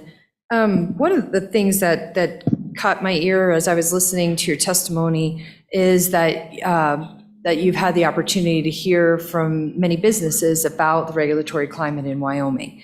And as you know, the business really is the backbone of Wyoming's economy. And I was just wondering if you had a sense, or if you could help the task force kind of with some generalizations about that feedback and comments that you related about is there like a particular subset of business leaders that the current scheme is working well versus those that maybe are looking for some opportunity for change? Because the sense that I get is that many small business people, particularly what we've heard from the task force members in the introduction, are really struggling with finding their way through the regulatory maze. And oftentimes the feedback that I hear is that it can almost feel like shooting at a moving target. And in Wyoming, where 98% of our business is done by small businesses, I just was wondering if that's consistent with the feedback that you were hearing as far as that kind of class of business, like people that are impacted by regulation. Is it more of the smaller folks that are sensing a sense or desire for relief and are feeling a sense of frustration, as opposed to maybe more what is it working well for, I guess is my question. Thank you. Thank you, Mr. Chairman. I think what you'll find is larger businesses that are in established areas, I think have a different view of regulation than smaller businesses, because they have entire departments and lawyers and other people who are very, very familiar and navigate that at all time. And so what they're looking for as much as anything is consistency. And so that you can have the same rule applied over and over and over on a consistent basis, and they understand that. And so they are both happy that they have agencies who they are willing to work with them. They know who those people are. They work with them and they understand those, and they can deal with that as long as it doesn't change too much. I think the people that struggle are people that are either trying new things that may be a little bit different, or small businesses that in some instances don't exactly know where to go. They get caught between two agencies that we heard, there's another one. You talk about irrigation. Well, there may be agriculture, USD issues, there may be Department of Agriculture issues, but there's still going to be water discharge issues that come out with that. If we've got selenium or fertilizer, we have point source pollution or other things like that as return come back in. So they deal with that, and sometimes that's a little bit hard for them to navigate. They don't know exactly where to go and who to be with and who to follow and how to follow up. And I think that's where one of the attractive natures of this office in Utah that stood up, about where you have this regulatory kind of czar person, they don't really change the regulation. What they do is they help individuals navigate that. So it's kind of a one-stop shop. So there's somebody who comes in and they have developed an expertise. They know who to go to, and they know how to try and get those people together. And in some cases, it's not even state agencies. In some cases, it's local agencies as well. I think you'll hear this from the Harvard Growth Lab later today when they talk about particularly housing. One of the problems with housing is not necessarily, I think you're going to hear some things that surprise you a little bit. One, the cost of housing here, the cost of materials in Wyoming, is really not greater than it is anywhere else. The cost of labor, with a very few exceptions, is really not much different in Wyoming than it is anywhere else. But what you find is market forces are not working in Wyoming. When there's a shortage of houses in Wyoming, what happens is, with a few exceptions around the state, that you really don't find an increase in construction of new housing. You find simply prices rise. That doesn't help our problem. We don't have a problem that's any different from almost anybody else in the country. Workforce housing is a huge problem. If I can give you an example, Minnesota recently, I believe it was Minnesota, just passed a $2 billion in housing appropriated $2 billion with a B dollars in housing projects to try and relieve housing issues. Only a part of that, a small part of that goes to homelessness. Most of that is going to housing. Now, Minnesota is bigger than Wyoming, but Minnesota doesn't have the population of Florida, Texas, or California, New York, not even close.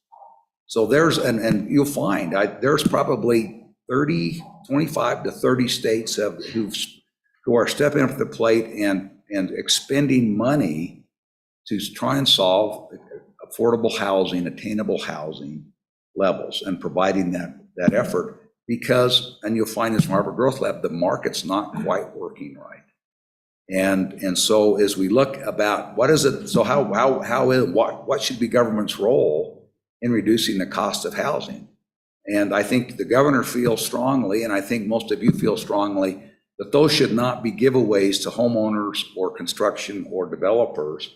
But if we can do things to control or reduce the cost of housing, we ought to do that.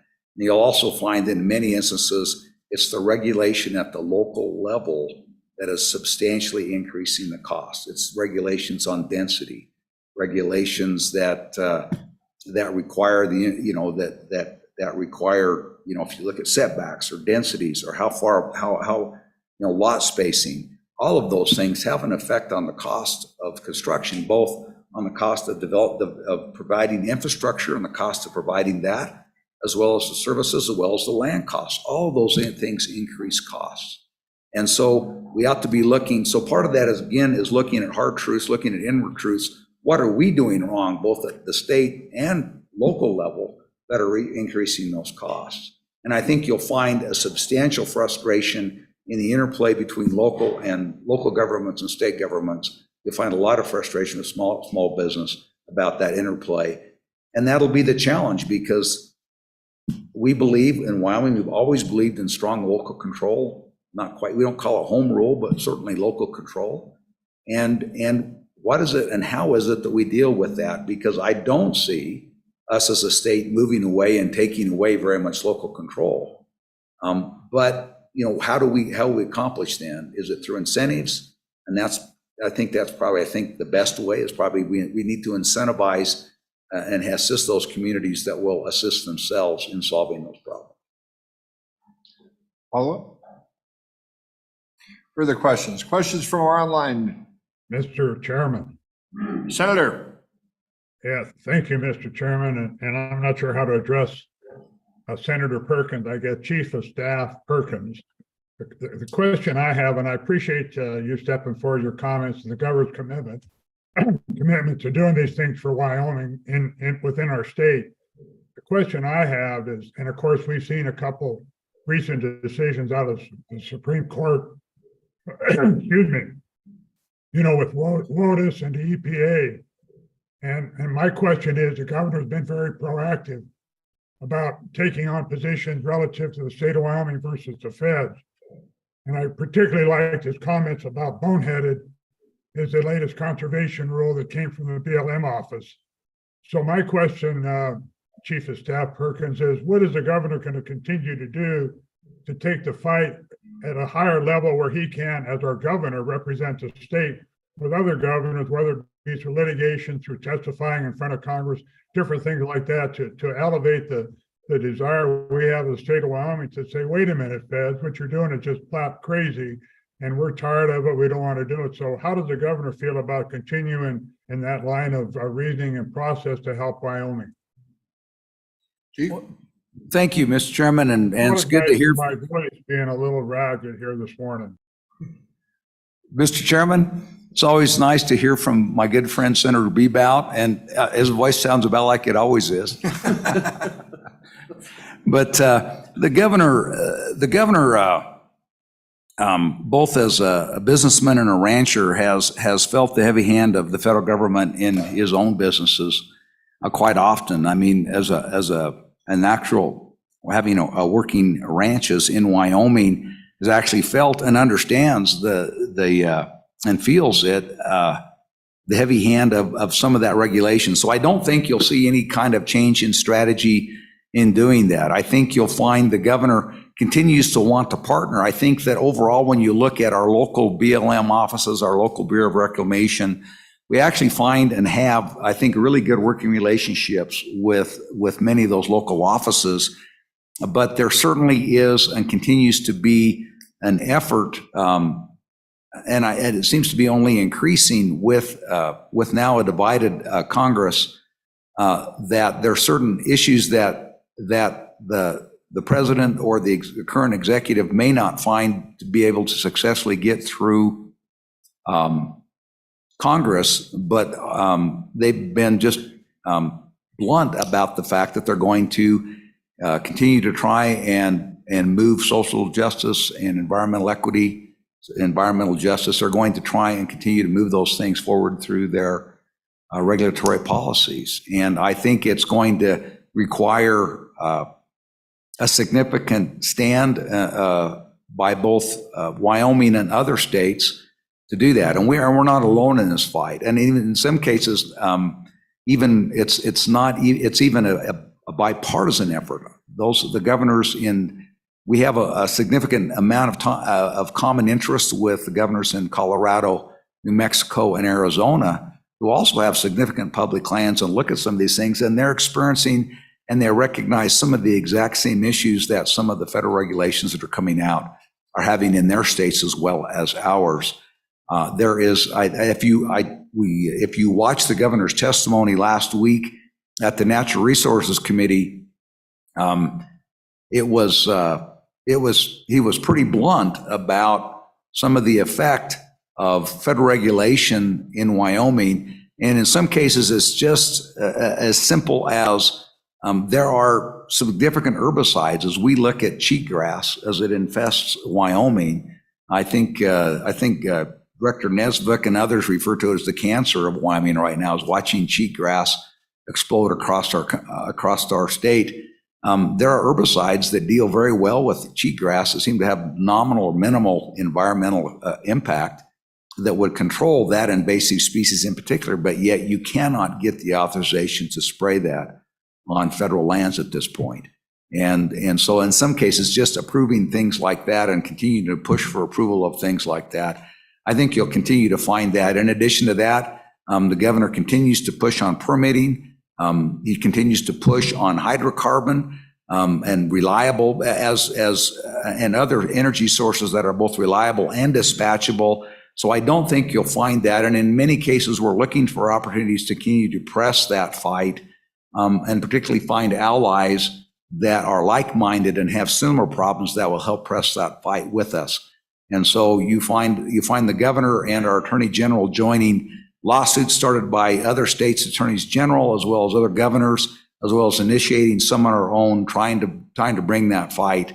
Again, if we can't control what happens within our own borders and continue to have a better and more uniform land use and continue to support the multi-use policies, the multi-purpose policies that we've existed for so long on federal and state lands, we will find ourselves without much of a state to protect or to defend.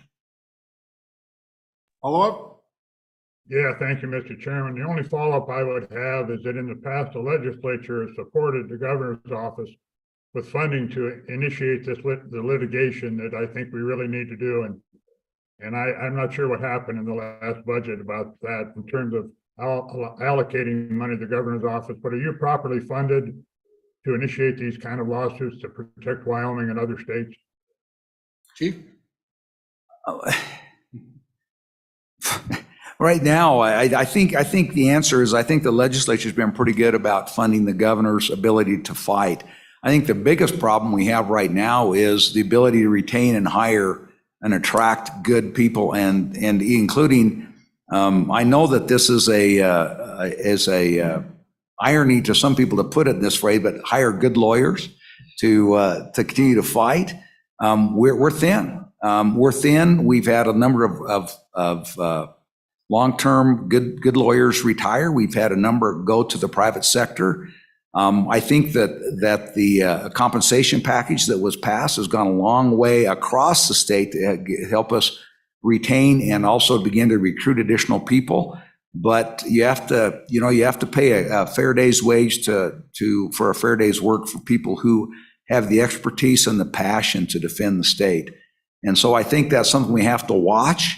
And we've got a budget, we're beginning that work on the next biennial budget, and we'll certainly come with an honest request for what we need to be able to defend that. And I think we expect our friends in the legislature to continue to fund Wyoming's defense needs appropriately. And I think that we'll find that because they've done that in the past, in many instances, thanks to you, Senator Bebout.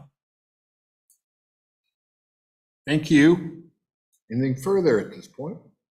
Okay, Chief, thank you so much. Thank you for your time today, and thank the governor. Okay, it's 10:05, and what I'd like to do right now is take a short break, maybe 10 minutes, 10-minute break. And we're going to come back, and we're going to start hearing from our departments.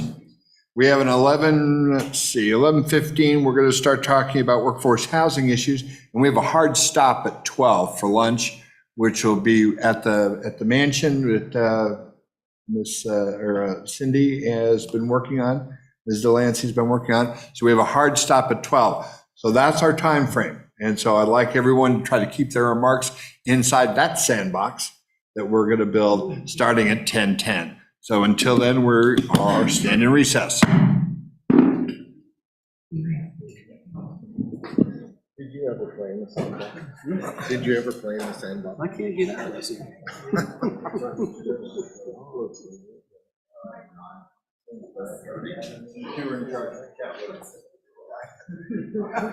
Keeping it clean?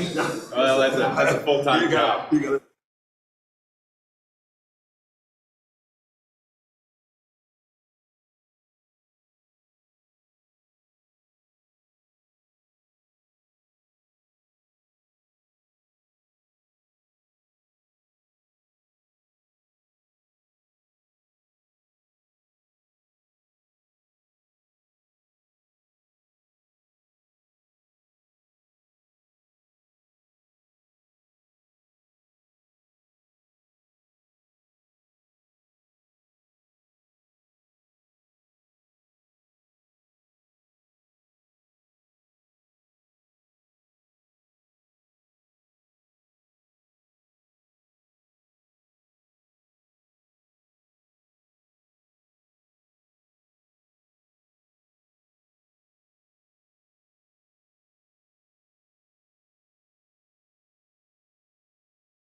welcome back as we come get everybody back in here. Here we go. Okay. First up, we're going to hear from our friends at the Department of Environmental Quality. I've asked Mr. Parfit to leave the dais and come down up front to testify. If everyone could follow suit as it comes up. Like I say, once again, we're on a short time frame. We're not going to debate all these issues today and wrestle the bear to the ground, but we're going to just try to frame the issues as best we can and see the perspectives from each of the departments. And we're beginning with the Department of Environmental Quality. Mr. Parfit, you begin, please. Thank you, Mr. Chairman. And again, I'm Todd Parfit, the Director of the Department of Environmental Quality. I had been requested to address 4 specific questions in preparation for today's meeting. But before I do that, I had a few remarks that I think would be helpful about the agency, just to get us a little bit grounded. First off, the comments that we made this morning, some of those really resonate, specifically about consistency, efficiency, and culture. And I think the culture is really important, that we at the agency try to work on a culture that is helpful and not being obstructive. The answer shouldn't be, we don't want you to do this. It's how can we help you get there and meet the same outcomes that we are interested in. In terms of consistency, this is one that you hear a lot about on the federal level. And I would just throw out there, though, what we also hear is we want flexibility. So you have to ask yourself, do you want flexible consistency or consistent flexibility? Just something to think about. And I would mention that this is DEQ's 50th year. The governor signed a proclamation last week. And so I think it's appropriate to have these discussions that we're having. Are we still meeting the objectives and doing it in the right way and as efficiently as we can? So just a little bit of background on the agency. We have 7 divisions, the administration division, but the important ones relative to this discussion are air quality, water quality, solid waste, land quality, and industrial siting. The 7th division is the abandoned mine lands program. So when we, and I won't go into a lot of details there, but I would point out that with the materials that we provided a spreadsheet that shows the programs that we have primacy for, either through the EPA or the Office of Surface Mines for land quality. And then point out that industrial siting in its entirety is a state-only program. So what I wanted in that table that you'll see, and we talked about this a little bit earlier, is we have primacy programs. And what I mean by primacy programs, we follow exactly what the federal requirements are, the minimum standards to become a primacy state. And then there's primacy plus, and there are a few instances then where the primacy package for a program, we've added Wyoming-specific requirements. And I'll talk a little bit more about that. Then we have programs where we have no primacy, and then we have programs that are state only. So why is primacy important? And the reason I'm addressing this is I've heard conversations around, why do we want to have primacy? Should we give programs back? And certainly we've talked about that in the past. Why it's important is that Wyoming knows Wyoming. Better to have somebody from Wyoming engaging with our industries and our businesses than somebody that doesn't know Wyoming, say from Denver or Washington, D.C., overseeing these programs and making the requirements. The other reason for primacy, and probably the biggest one, is permits are issued quicker and cheaper. An example of that is the Uranium Recovery Program agreement state that we entered into with the Nuclear Regulatory Commission back in 2018. We can issue those licenses for the uranium mines cheaper, about 50% cheaper, and quicker, about 33% or a third faster than what the Nuclear Regulatory Commission can do. Another important factor, if we did not implement the Title V air quality program, I am certain that the fees that our industries would pay for the emissions would double. We have the one of the lowest, if not the lowest fee for Title V emissions for our major facilities, and that's required under the federal law. But EPA, their fees are going to be the highest and about double of what we assess for those emissions.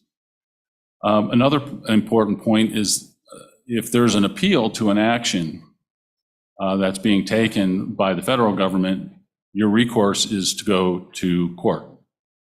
With the state program and through the Department of Environmental Quality, contested actions or appeals go to the Environmental Quality Council, which is a quasi-judicial council appointed by the governor and approved by the Senate. So the last thing is that when there's enforcement and compliance issues, we do conference and conciliation. There would be no conference and conciliation on enforcement actions taken by the federal government. So those are some of the reasons why primacy is important. The next thing I want to do is just talk a little bit about the rulemaking process. I've heard in different venues about how the DEQ develops rules, promulgates rules. Well, I can tell you we don't. There's a process for rulemaking, and there is only one entity that promulgates the rules, and that's the Environmental Quality Council. It's a separate agency, it's a separate entity. And the process that goes through for rulemaking, one, they're not done in a vacuum. There's a process that starts with outreach to the regulated community and other stakeholders. We do the scoping. Then the Attorney General's office reviews the draft rule. And then we go to a 30-day public notice in our advisory boards. We have advisory boards for water and waste, for air quality, and for land quality. And those advisory boards are just that. They provide advice to the agency. Once we have the public comment and input and the recommendations from the advisory boards, we go out to a second public notice, and that's a 45-day public notice period. And then from there, we go on to the Environmental Quality Council, and they are the ones that actually promulgate the rules for air, water, solid waste, and land. Industrial siting has its own separate council, and though that follows a different process than the Environmental Quality Council, because they don't have an advisory board. But anyway, after it goes through the Environmental Quality Council and the council promulgates the rules, the Attorney General's office will certify that the rules are appropriate or in compliance with other laws. And then it goes to the Legislative Service Office and the Management Council for review and approval. And then lastly, it goes to the governor, and the governor signs the rule if appropriate. So that's the process that we go through for rulemaking. That can take 1 to 2 years or longer, depending on the complexity of the rules and where the Environmental Quality Council wants to go. So, but an important point is there's a statement of principal reasons with every rule package, and within that statement of principal reasons is where we want to put or where we put instances where we are more stringent than the federal government. That's in the statement of principal reasons of the rulemaking process. Okay. I want to talk just briefly on some of the efficiency measures that the agency has put into place. First off, we have dashboards and a trend analysis. So we're tracking how long it takes us to issue permits. We start seeing a trend, an upward trend that's concerning to us, and then we'll take a deeper dive into it. I can tell you right now, the one area that we are having an incline in the amount of time it takes to get permits out is in air quality. And that principal reason for that is we have a 25% vacancy rate, which we've had for about 2 years now. And that's largely because one is compensation, and we're competing with neighboring states, particularly with Colorado and the federal agencies in terms of EPA and Denver and industry. Colorado, as an example, added in the last year, they added 120 new air quality positions to their DEQ. So just to follow up on that, because we've had this discussion, I think, in JAC and then also during the session. And my recollection is we authorized additional positions in air quality and increase in pay in that positions. So is anything new with air quality? Have we done enough? Or So, Mr. Chairman, Representative Nicholas, well, I would say that the salary adjustments over the last 2 years have helped, and they're greatly appreciated by all the staff and what happened there.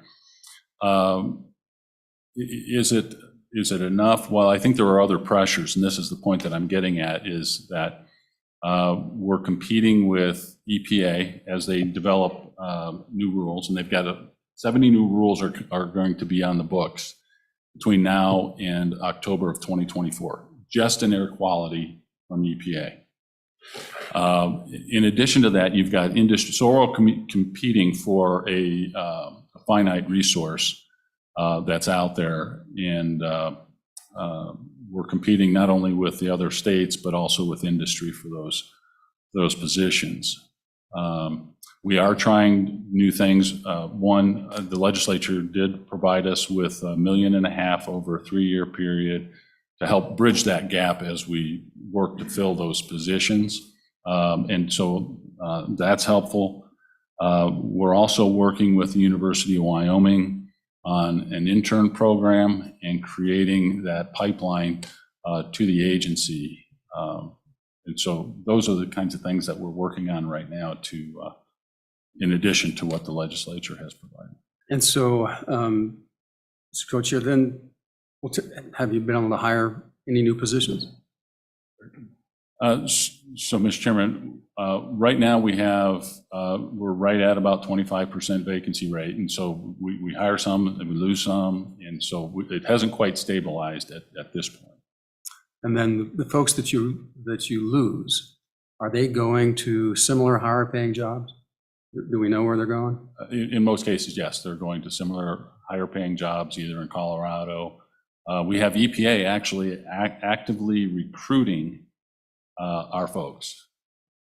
And when you say that there's a trajectory that's going up, taking longer on the permitting process for air quality, what does that trajectory look like? I mean, in terms of boots on the ground, time frames and impacts. So I don't know that I have the specific timeframes for you. I can get that because like I said, we track that, but it is on the upward trend. What we're trying to do, particularly in the Title V program, which is our major sources, is to ensure that we don't add to the backlog. And those permits take quite some time to process. And so if you're changing staff in midstream because somebody leaves, bring somebody new on, that can be real challenging. I think we were able to weather the storm a little bit because of the pandemic. There was a silver lining anywhere in there. But there was a decrease in the amount of activity, obviously. And so I think we were able to keep up better during that period of time. But now we're starting to see things pick up. And that's so on Title V air quality permits, how do we compare to our surrounding states in terms of how long it takes to complete the permitting process? Do we have that data? I don't have that data readily available, but that's something that we could definitely provide. That's easy enough to pull. Yeah, would you? That would be useful. Thank you. Continue. Okay, so as I was saying, some of the efficiencies that we're looking at, one was the dashboards and trends, but we also have regular meetings with our trade associations, the Wyoming Mining Association, Petroleum Association, county commissioners, and so forth, to identify where there might be a rub, going one way or the other, so that we can improve the process. We've talked about vacancies and retention rates, some of the things that we're doing there. As I mentioned, air quality is the real challenge. But we also have a few isolated positions that are challenging to fill, like health physicists for the nuclear regulatory or for the uranium recovery program. And so we've done some things working with A&I to try to boost their salaries to make sure that we can have retention there. And we have had a turnover in those health physicist positions. And we're competing, again, regionally for those positions, and they can make significantly more in the private sector. And that's always going to be a challenge. So if we got them low-income housing in Jackson, you think that would help bring them down? Yes. Wouldn't you agree? Continue, please. Okay, so we do a number of things for process improvement. You heard some discussion about this earlier this morning about the lean management or Kaizen lean management processes. This is something that we were doing on a regular basis with some of our programs. During the pandemic, that kind of fell off to the wayside, but we're picking that back up. But what that lean process does, it incorporates not only the staff of the agency that actually implement the permits, but we also bring in industry into the discussions and try to identify those steps in the process that are either duplicative or unnecessary or no longer necessary. And in some cases where we can combine activities of different divisions. So we are resurrecting that. We have electronic permitting and reporting, not fully developed, but this goes back to the mid-2000s where we were directed to look at becoming substantially paperless. And then we were well on our way, but then we had the budgetary issues within the state, and that was no longer funded for several years. So that's something that as we found funding opportunities either through EPA or OSM, we were able to advance the ball there. But there's more work to be done in that area. We have permits by rule and general permits that generally streamline the process where it's appropriate. And then we do have a process where, particularly on larger projects that want to come into the state, we coordinate with those projects, have them come in. We'll bring in all of the representatives from each of the divisions to talk about the permitting requirements, when they would happen within the process, what the long pole on the tent would be, which is typically air quality, and coordinate with them throughout the process. Great example of that is the Natrium facility with TerraPower and Rocky Mountain Power. We meet with them regularly, make sure that that process moves as smoothly as possible. And that seems to be working very well. And then we also work with the Environmental Council of States.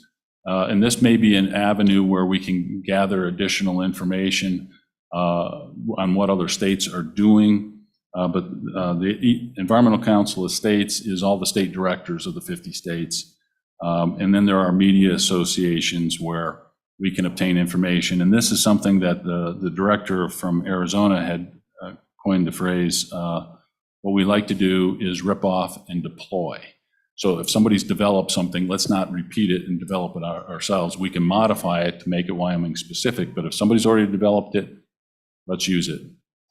All right, so now I want to get to the four questions that were asked of me before coming to this first meeting. So the first one is, and there's an attachment of a table. I'm not going to get into it in the interest of time, but where we've laid out where the primacy programs are, where the state only are. I think the thing that would be missing on there is those where we don't have federal primacy or primacy for a federal program, where we might want to consider that. One of those is in the drinking water program, and we've heard that from some of our municipalities. And then the other one is under the 404 program, but I'm not particularly thinking that that's a good move for the state at this point. There are other states pursuing the 404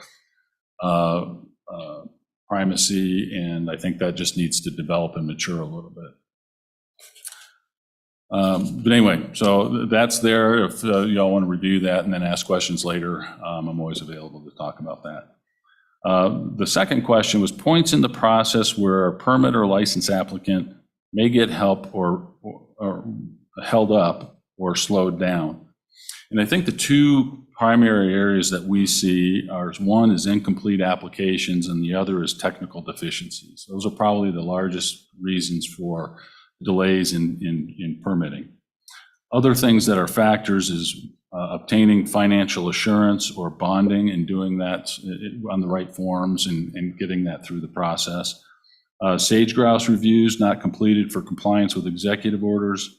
Requests for informal conferences, public hearings, or public meetings. We have to follow through with those, and those can be quite timely depending how long it takes to get those scheduled. Appeals or objections that are filed with EQC or district courts. So putting the time up front is really beneficial, because if you don't put the time in up front, then you're going to end up in front of the EQC or district court, and that'll be a real drag on the timing. And then, of course, we have EPA objections. That doesn't happen very frequently, but from time to time, we'll see EPA weigh in on a particular permit. And then staff time diverted to public records requests. That's been a big one, and it's been growing over time. We have over 1,000 records requests on every year. It takes about 1,500 hours at a minimum to address that. So you've got 3/4 of an FTE pretty much dedicated to dealing with public records requests. And then the last thing, not so much that it's associated with our processes, but there are delays in federal actions that can delay projects. On NEPA decisions, they've gone out as far as 12 years or more to get decisions. And you've probably heard about that on transmission lines, on wind energy projects. Issuance of federal mineral contracts and plans of operation. And then approval of state coal program amendments. We've got a program amendment to our primacy package in with OSM for the last 2.5 years on the wind turbine blade disposal. So we passed that in the legislature, we passed it in rule, and then it's kind of stalled out with the federal approval process. So the next part of that question is how the agency's internal workflow may contribute to slowing down the permit process. And we've talked a little bit about this, unnecessary or outdated steps for some processes, and I think we can tackle that by using the lean process. Staffing vacancies, we talked about that. The need to train new staff resulting from not being able to retain staff. So it costs quite a bit to retrain or train new folks coming into the agency, and you lose that consistency and efficiency. You have electronic permitting systems that could be updated and improved, and then new federal rules and programs which require extensive time from staff to review and comment on the draft rules and implement the new rules. And we talked about this a little bit already today. It's and it was on the cost benefit. So when you talk about cost benefit, these federal rules that are new, oftentimes, more often than not, don't come with additional resources for the agencies nationally. And that's something that we push back on. If they're going to create new programs, we have to find a way to fund them without putting additional financial burden either on the state or on the industry through fees. So that's certainly a pertinent discussion point. And I mentioned EPA right now is looking at having 70 new rules just in air quality in basically the next 1.5 years. That'll be on the books, and we'll have to have state implementation plans for those to implement, or they will be implemented by the federal government. The problem with that is that then you have an entity that comes in for air quality permitting. They'll get a permit from the DEQ for everything that we have primacy for, and if we don't have primacy for the other parts, then the federal government would issue those, and that makes it really cumbersome and challenging for industry. All right, and then the next question was identify additional resources needed to solve the issues brought forward. Well, one is I think an area where we can do better on is regular updates to our agency website and making that easier to navigate. The next would be resources to develop or update application guidance documents and to conduct outreach. I think that's probably the biggest thing. You know, when you look at incomplete applications and technical deficiencies, are we being clear in how we're asking for the information that we want to see in the application? So I think working on guidance, working through the trade associations to improve on those guidance documents and conduct that outreach will help with the timing there. And as I mentioned, work with the trade associations on outreach, which we do on a regular basis. And then funding to conduct program evaluations and the lean process. These reviews run about $50,000 per Kaizen or lean event, just to give you some perspective on cost. Director, I'll stop here and just ask a quick question. You talked earlier about state sage-grouse issues and things that are peculiar to Wyoming. Do you on your website or through handout or whatever, when someone comes in for a permit, have like an FAQ page for those maybe little trip points that may be more Wyoming centric? That's one. And then on the back end, do you do exit interviews with your permittees and say what worked, what didn't work? Somehow a process to go through with them that they can give meaningful input back into the process? Thank you, Mr. Chairman. So to the first question, I would say in some cases we do have those documents, those guidance documents that have a punch list, if you will, of things that would be important. But I would say we don't have it in all cases, and I think that's an area where we need to take a look at that. And then as far as the exit interviews with applicants, no, we really don't. I think we get most of our information through working with the trade associations. And in some cases, you know, we do have on frequent visitors conversations about how we can improve the process. Okay, and then one of the things that we've been talking with Department of Administration and Information is, can we create a new pay class for technical positions, particularly in air quality? Again, we talked about the 25% vacancy rate over the last couple of years. But we also want to take a look at the uranium recovery program for those health physicist positions to see if they are appropriately classified so that we can retain them.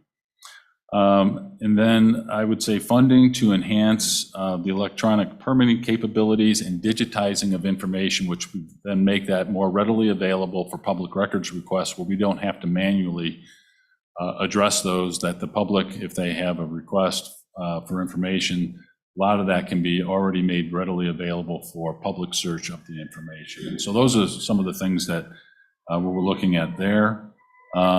We can explore opportunities to permit stormwater discharges through permit by rule rather than general permits, and also look at areas where it may not have been captured yet, but where we're requiring a permit from one division and another division, can we combine those? Now, the cautionary note I would throw out there is if you take a coal mine permit and a stormwater permit, or even a non-coal mining permit, my caution there is if you combine the two, EPA has oversight on surface water discharges or the NPDES program, which stormwater would fall under. In their oversight role, if we combine the two, we may open the door for EPA then to start weighing in on our mine permits and permit applications, and we don't want that. So that's the cautionary note there. And then kind of wrapping up on this, I'm looking at staffing needs to keep pace with the time expectations and new federal requirements coming down the pike. And then the last thing I'll say on this one is additional 900 series funding would be helpful for exceptional events. And exceptional events are those things like wildfires, the non-anthropogenic causes of our air monitors to exceed national ambient air quality standards. In the cases where that happens, we want to make sure that that data is excluded from the analysis on whether or not we're achieving the ambient air quality standards. Because if you leave them in, we could trip that, and that puts us into what's called non-attainment. And then there will be more stringent requirements placed on industries to return that area back into compliance with the ambient air quality standard. And so we want to try to avoid that. Right now we have one area, we have one area that is still in the non-attainment area, and that's the Upper Green River Basin. However, we did receive a letter from EPA, I think back in 2000, I don't remember the date, 12, I think, where we are achieving the standard, the 2008 standard, but you have to go through a process to remove that area from as a non-attainment area. And we're in the process of doing that. And once we do that, we won't have any non-attainment areas in the state, but we need to keep doing those exceptional events to ensure we can do that. So, Mr. Co-Chair, so Todd, I appreciate that. What I'd like you to do is we'll put you on the agenda for appropriations in July. Okay. And I'd like you to bring this list back, tell us how far, what you've been able to accomplish and what else needs to happen. I also just sent an email to the head of minerals, to Don Burkhardt, with a copy of this saying that let's tag team this so we can help you get all of these things that you need and get them as fast as we can. On the $1 million exceptional event determination, obviously that's not something we can do, although the governor does have a $20 million contingency. So if you need it now, then I would suggest that you just let us know, and then we will ask with you and then we'll just agree, appropriations will agree to replenish those dollars back into that contingency fund so we can handle that issue as well. But for every one of these, particularly on your reclassification and filling those positions, I mean, my understanding is that if you fill these positions, you'll be able to get permits out faster, and we'll be able to develop faster, and it will more than compound in revenue back to the state. So every dollar we can give you, we're going to get $10 back minimum. And so why wouldn't we do that and do it as fast as we can and assist you to do it? So we'll just kind of work with you as we move through the summer, and let's continue to update this and you update us. Okay. That sounds like a All right. Thank you. Okay. So, Mr. Chairman, the last thing I have is the update on implementation of the funding for the agency to assist applicants in navigating the permitting and licensing process. That position is available, would be available July 1, 2023. The JCQ for that position has been created and submitted to A&I for classification and the position number that we need. I expect to have that position filled on or near July 1 this year, so in a couple of weeks, hopefully. And then the new position will take on the role of assisting permit and licensee applicants in navigating and completing the permitting or licensing process with DEQ. And we do, like I mentioned, which is currently done by others on an as-needed basis.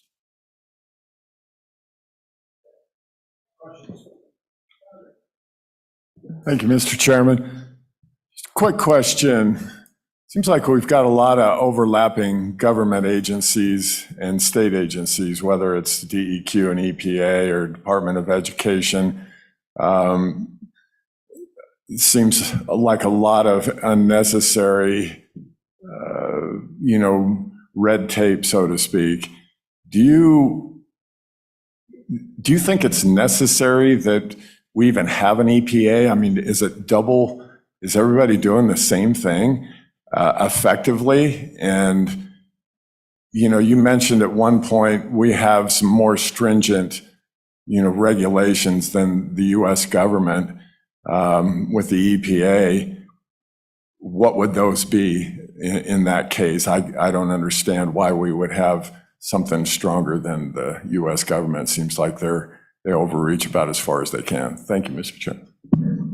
So, Mr. Chairman, Senator, so to your first point of, do we need an EPA? And I'm assuming that you're talking about the federal EPA.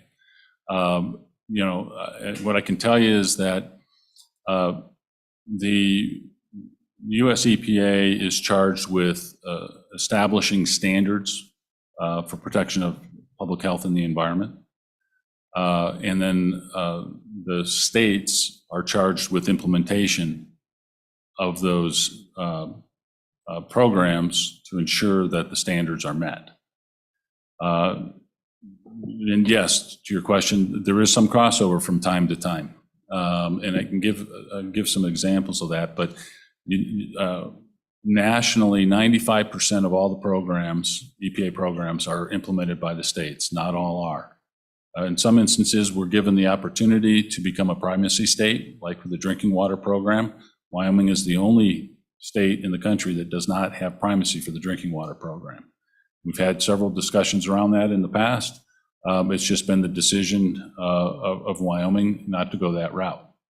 But it's certainly always an option, and EPA continues to press on me to push for becoming a primacy state for drinking water.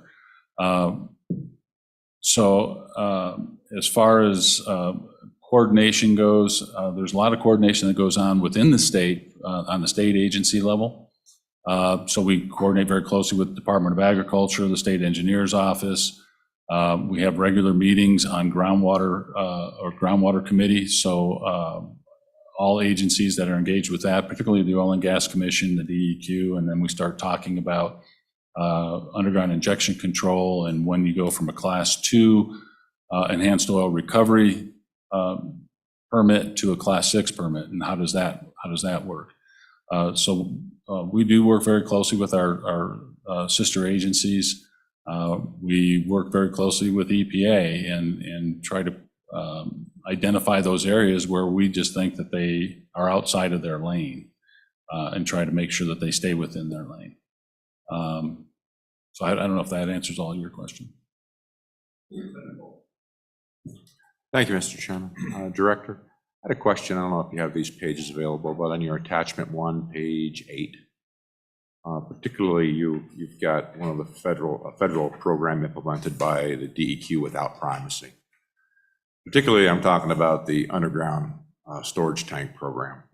My confusion is this. You've had working groups in the past that have changed these rules, made changes to them, and I wonder, is this what you might call primacy plus?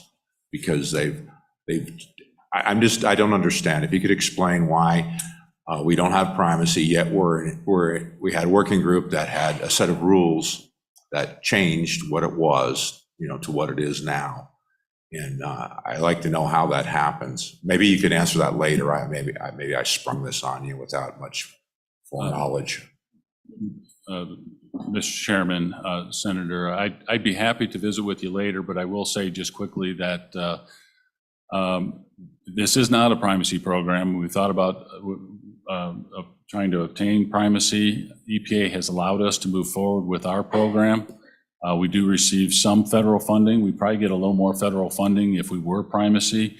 But the way we're structured is very different than all the other states. I think it's a very effective system. We are structured in such a way that it allows those small mom and pop operations to stay in business. In other states, they have to carry their own insurance, which is usually cost prohibitive. Thank you, Mr. Chairman, Director. And I agree with you that that program does allow small businesses to stay in business.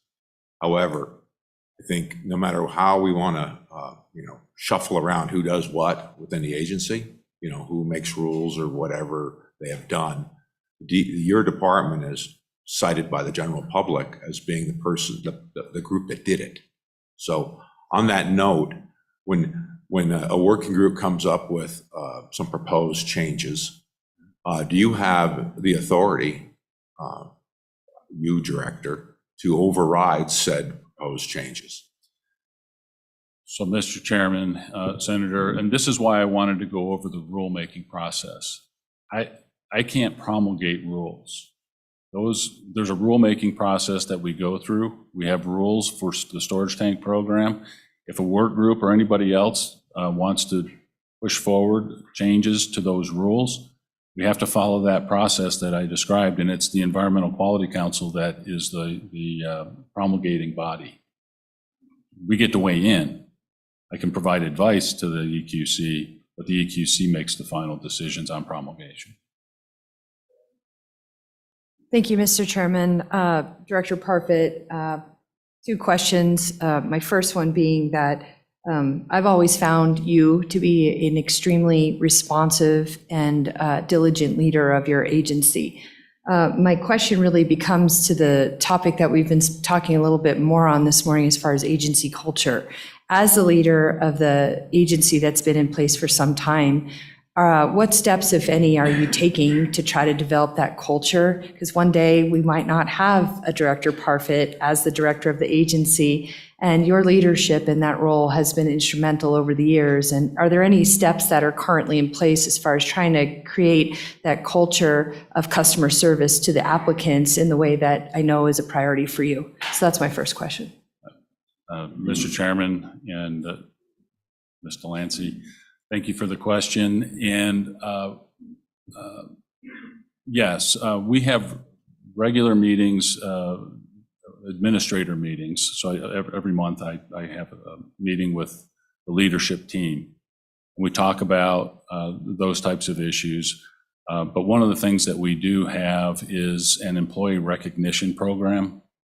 And so we identify within each division through nominations of their peers, those who are going above and beyond and really top performers within the agency.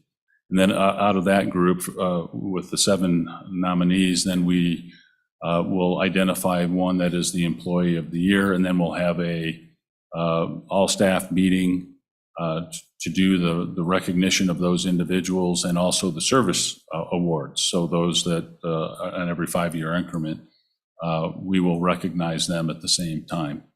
So we do some of those things, and then I guess those are that's probably the main thing that we do.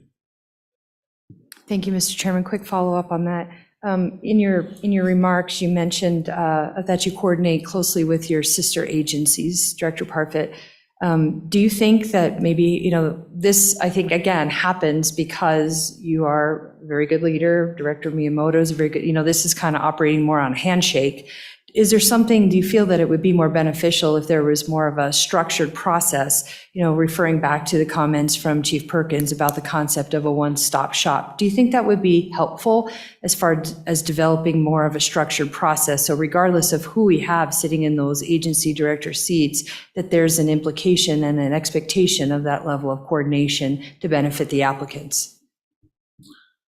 So, Mr. Chairman, yes, I think having that structure, and we learned that probably the hard way. I think there was, if you go back to the coal bed methane days, we found that there was a lot of value in having regular meetings that weren't occurring between the state engineer's office and the water quality division of the department.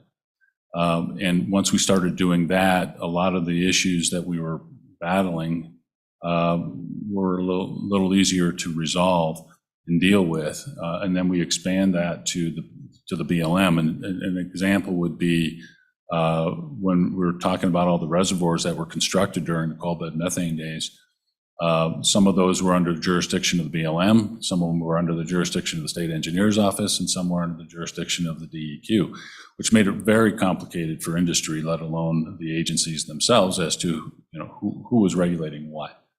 And so when we then started having those regular meetings, we were able to work through some of those difficult challenges. Thank you. Nope, that's all I have for now. All right, thank you.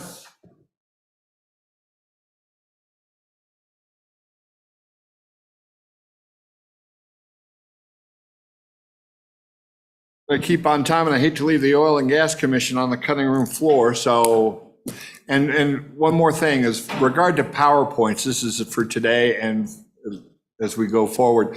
If you submitted a PowerPoint, we've read it. You do not need to read us a PowerPoint. Father's Day was yesterday. Dad read to me when I was a kid. Since then, I do it on my own. So I expect everyone here has read all the PowerPoints, and if we have questions, we'll answer them. So you don't have to go through those with us point by point. Mr. Miyamoto, good morning. Thank you, Mr. Chairman, fellow members of the task force. Again, Doug Miyamoto. I'm with the Wyoming Department of Agriculture. With me today, I have Justin Latham. He is the manager of our Consumer Health Services Division, so they're in charge of the meat program. And he is handing out a spreadsheet whereby we tried to condense the 4 questions that were offered in the introductory letter about the task force purpose into one concise document there. So that's what you'll see with that spreadsheet. And I would kind of like to take a similar approach as Todd did with giving some background just on the meat program and where we are today to give you an idea about why it is we do the things that we do, and then give you an opportunity to ask any questions that you may have. So Wyoming is one of 26 states that has primacy for a state meat inspection program. We've had that since the 70s. About 50 years now is how long Wyoming has had a state meat inspection program.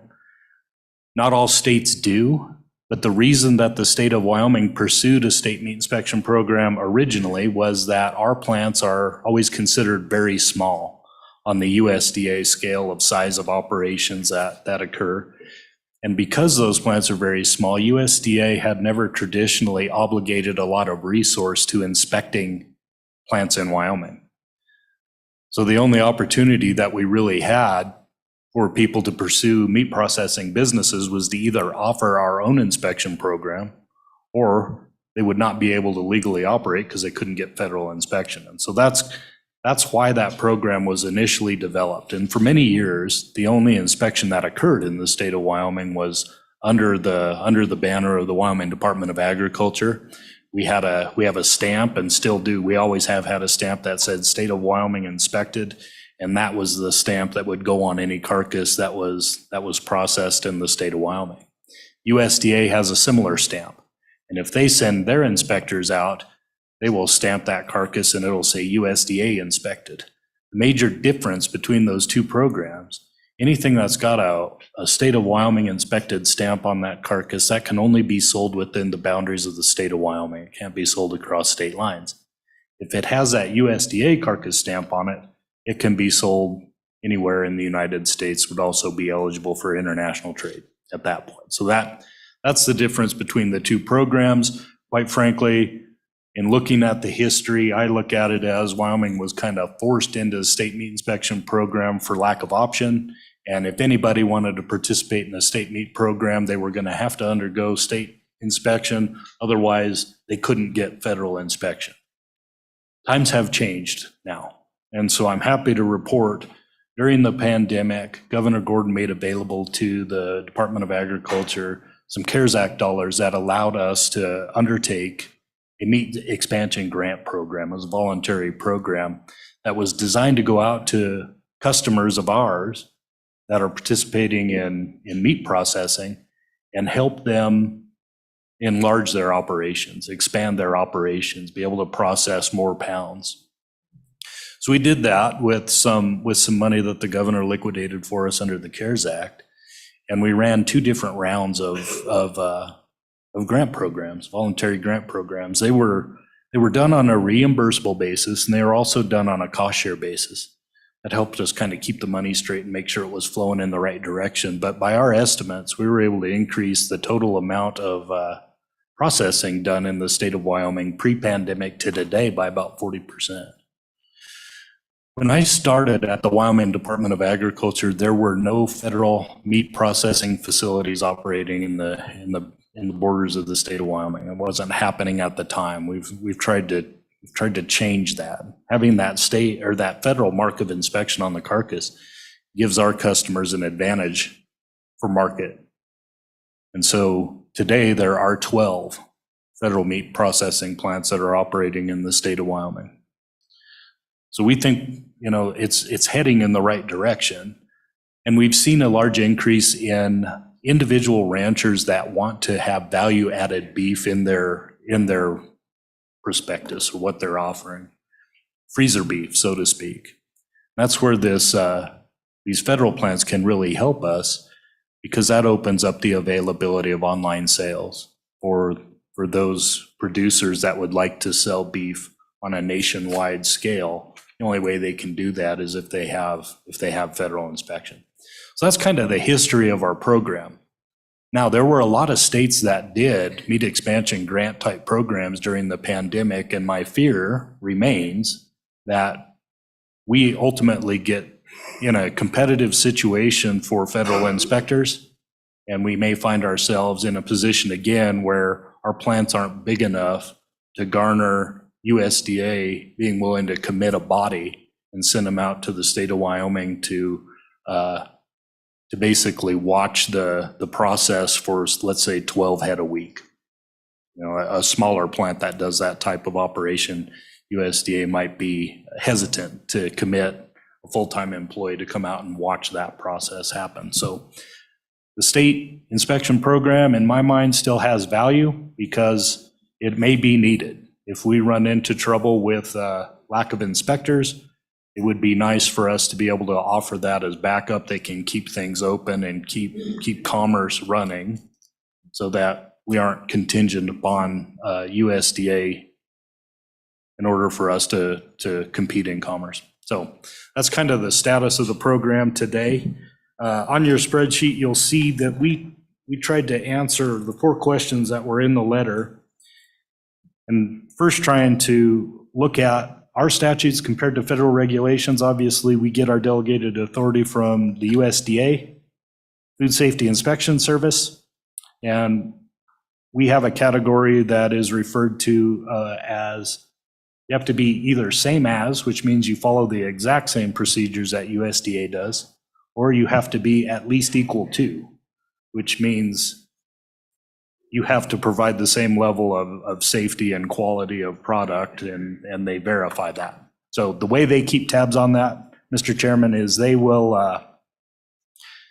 we have 2 years that they'll do records review, and we self-certify that we are at least equal to the federal standards, and we'll submit the documentation to back that up.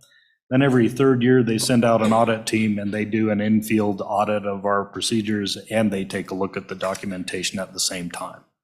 So that's kind of the relationship that we have with USDA. The first one that we looked at about where we might be considered more stringent than federal regulations was in our label review process. So when you look at the federal requirements for label reviews, Justin tells me that there's about 412 page document of federal requirements for meat labels. And so when people come to us for label review, we have primacy for that, obviously. And when people come to us to get a label review, we like to do that work up front instead of just playing this game of, no, that's not good enough, try again. You have to meet 9 CFR 141.3. Go back and try again. We take a much more rigorous review of the labels than might be found at USDA. If you were applying for a USDA label package, you might not get that same level of scrutiny on the label that we provide, but we think it leads to a more efficient process ultimately, because we try to provide the technical assistance to help get you through the label review process faster and with less back and forth. An example of this might be a product that's labeled as jerky. Well, there's a very narrow and defined definition for what jerky really is in the federal regulations, and we may not be able to allow you to put that on the product unless it contains the right ingredients and undergoes the right process. So we like to have that conversation up front, but it does mean that we are having much more dialogue, and that process is rigorous up front to be able to get the label reviewed. So how is that done? What is the analysis that we undergo in order to improve our internal workflow? Again, this is all compliance with the Federal Meat Inspection Act. We're trying to make sure that we're working directly with those applicants to make sure they can get through the process and tell them yes or no on the labels. If we don't undertake that rigorous process, our fear is that somebody goes out and they get a label, they put it on their product, it ends up in the store, it doesn't comply, it gets caught by our federal counterparts or somebody else, that leads to a recall. And that's financially disastrous for most folks. Can't withstand a product recall on that scale. They just can't eat that much inventory and still survive. So that's the thinking, but it's a conversation we could have as a task force about, what the smart way to undergo label reviews are. It's a major pinch point in our process. It's a part that takes a lot of time. A couple of ideas that we had were to design a software product that is somewhat like TurboTax for labels, where you enter in species, you enter in the specifics of what it is you're trying to market, and we have iterative software that can drive you down a lane and help provide the guidance that you need to get approval for your label. Size, placement, all of those things included. So that's the first one. The second one we really see a lot of time is when we have new applicants that may be smaller in scale and they're trying to get a license for a meat plant and they've not done it before. One of the studies that we did as part of Joint Agriculture Committee last summer was really looking at this process of, how do we license these meat plants and what does it require? And one of the statements I remember being made, and I can't remember who made it, but they said, if you go to the state of Colorado, their application for a custom exempt processing plant is 3 pages long. Yours is 24. Why is that? And so we did. We took a look at that. And again, it's one of those instances where we include the plan review packet. So all the specifics about how your plant is going to be laid out, how your facility is going to be laid out in the application process. And some other states don't do that, which makes their applications shorter, but eventually those applicants will have to submit a plan review document for state review and ultimately federal review. But this is another place where it takes a lot of time. It's our checklist of what's required for the plant to get licensed and open up. It's called this plan review packet, right? And so this review can be lengthy. And I think what could help with that situation is we have a limited number of state inspectors that undertake these plan review processes. And what we could do, I would like to be able to offer more education and outreach in the non-regulatory side of the house, more from the technical assistance mindset. And Todd talked about a little bit of this with permitting plans within DEQ as well, is being able to provide that technical assistance that's not regulatory in nature, but are there ways that we as the Department of Ag could help you navigate what's required for a permit without having to threaten anybody and say, well, we're not going to issue the permit. But I'm thinking of a position that would be somewhat of a liaison between the customers that are applying for a permit and our inspection staff that have to answer to USDA about what's included in our permits. This could also be undertaken by the sandbox idea that Chief Perkins talked about.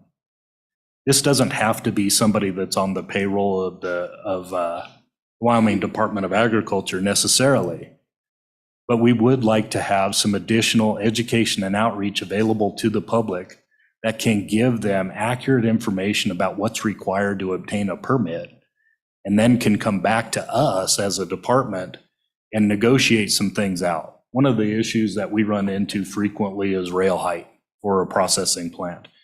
And the regulations on the federal side aren't that specific. They just say that the rail height must be adequate so that carcasses don't touch and they don't come into contact with unsanitary surfaces. We can't touch the wall, the floor, obviously. But there isn't a number in there for how high does the rail have to be and how far apart do multiple rails have to be. And people ask us, some people want to know. Well, tell me, what height do I put this thing at? And our inspectors always hesitate to answer because we have other folks that say, show me where you have the authority to tell me what the height or offset of the rails would be. This is where I think this liaison position could help. And if it's under the guise of a multi-agency sandbox, that's okay too. But somebody that could come back to us and say, this is a question that we have. They're considering placing these rails at 14 feet high and 10 feet apart. Would you issue a permit in that instance? We could say yes or no and then provide the statement of reasons of why. And then have that dialogue instead of just saying, no, that's not going to work for us for the following reasons, try again. People get frustrated by that. It takes a lot of time. Mr. Director? Yeah. We can go into a lot of these details as we get into these working groups. So if you just want to just get a little higher level for us, because we're still backed up on time. Yep. Understand. Yep. So to wrap it up, we incorporate 9 CFR as part of our primacy and running this state program. And it's one that we've seen a great deal of interest in recent times. And hopefully that will continue.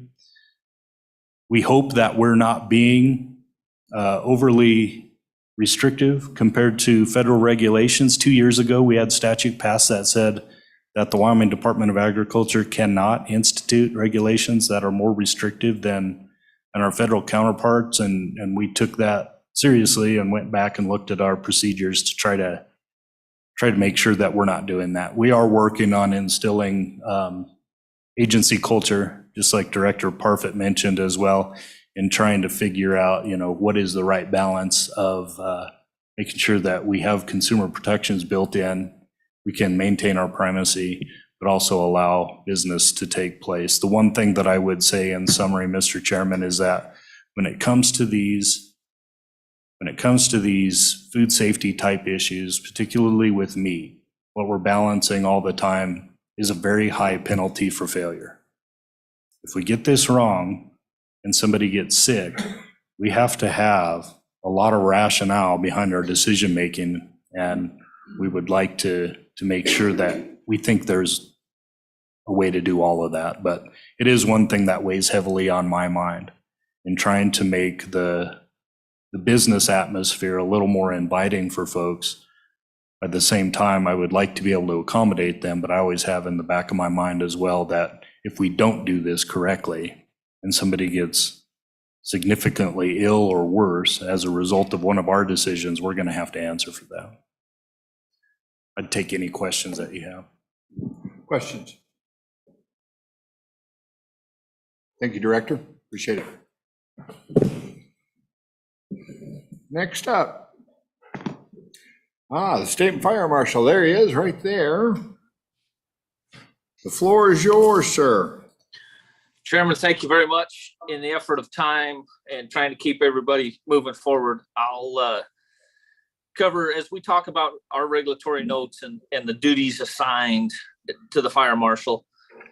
We have a fire prevention council and we have an electrical council that establish our minimum safety standards for building construction and electrical safety. The adoption of those are the fire codes, the building code, mechanical code, existing building code, fuel gas code, and the national electrical code, all of which are used throughout the country to ensure that we're building safe structures within the great state and protecting our citizens and those that participate in those.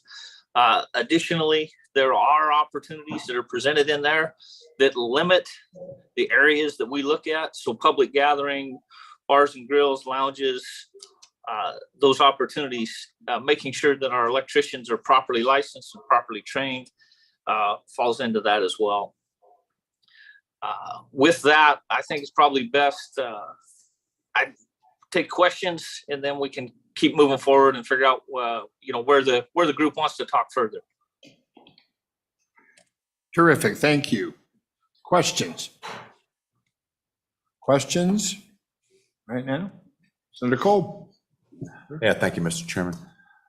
Director, just a question about what are the time criteria for inspections being asked for say for electrical inspection in the rural areas of the state of Wyoming without home rule? Do you have a set of criteria? You have so many days, hours to respond to get out there to do the inspection? Thank you, Mr. Chairman. Mr. Chairman, Senator. So on a guaranteed inspection, we have that ability that the customer is getting a guaranteed return from our staff out to that. Right off the cuff, I don't have that exact timing in front of me. If it's not a guaranteed inspection, it falls down to a somewhat lower priority. So those might take a few extra days to get to, but a guaranteed inspection, that customer is getting a return. We currently do have some challenge, as the other agencies have talked about, in staffing of our electrical inspection positions, and we're working through that diligently.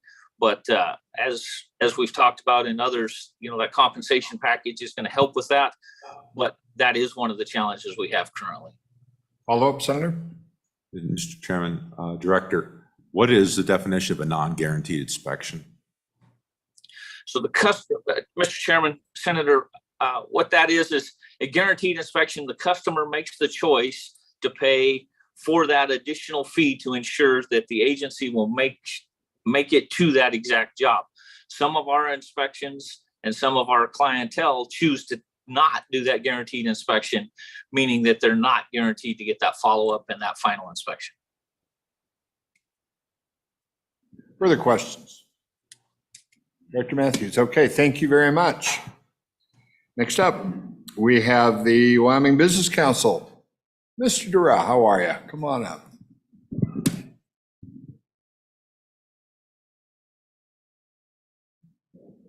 Thank you, Mr. Chairman.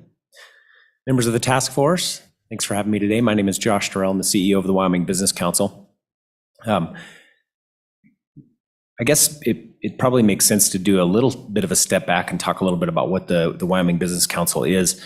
The Wyoming Business Council is the state's economic development agency. And as many of you know, our job is to understand the business landscape and to create an environment in which great jobs can be created. I look at really there are three things that we do. We create an environment where jobs can be created. We also build local capacity. And what that means is, how do we take a small agency and develop policies, funding mechanisms, and leadership so that each individual community can do economic development on their own? Essentially, we sort of want to work ourselves out of a job because we really feel like it can't be done at a state level fully. It has to be done at that local level. So creating jobs, building that local capacity are two of the things that we want to do. Now, as it pertains to this particular task force, the third thing is probably the most important one. And that is, we want to remove any barriers to growth. And so if you think about economic growth, which is what we want to do at our agency, now that doesn't mean that everybody wants to do that across the state, but in our agency, that's our focus. We want to remove any barriers for growth. And so to do that, we look at problems holistically. Now, I'm going to take a quick tangent and say that in a lot of cases in the past, my agency might have looked at an individual business and said, what does this individual business need to succeed? We might have also focused on a particular project, where what does this particular project need to succeed? Over time, what my agency is now doing is looking at what are the problems of growth in a particular community or statewide that we can address. So you can see the progression and maybe the higher level view of things from an individual person or business to an individual project now to a problem. And that's important again to this group because we have been working closely, and you'll hear from Eric Protzer, who's a fellow at the Harvard Growth Lab, about one of the particular work streams we've been working in on housing.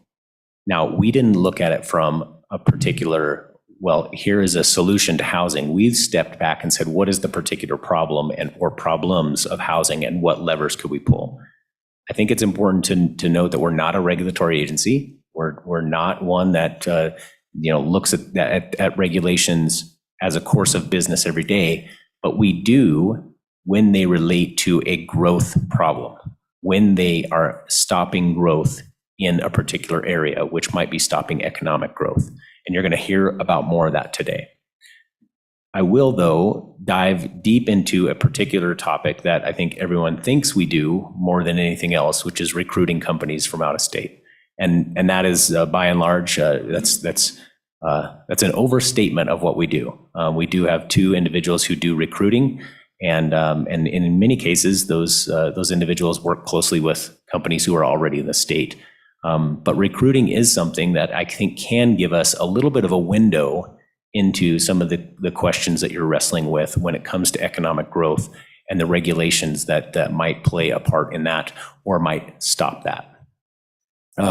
I think it's important to note that when we discuss with a recruit our accessibility to and our regulatory environment in Wyoming, by and large, they are impressed by what we have. Now, there are a couple things to think about. One is it's likely that they're still in the dating mode, so we're on our best behavior. And also, I think it's important to note that many of those folks are coming from a place where the regulatory burdens are very, very high. And because we represent such a great difference in from where they're coming from, we look really, really good. So I think it's important to not put all of our thoughts and say that everything is glowing. I think that that's not what we're here to fix. But I think the thing to realize too is that we also have a bit of a concierge in those cases, because our recruiters for our agency work closely with other agencies and the people within those agencies to shepherd that process.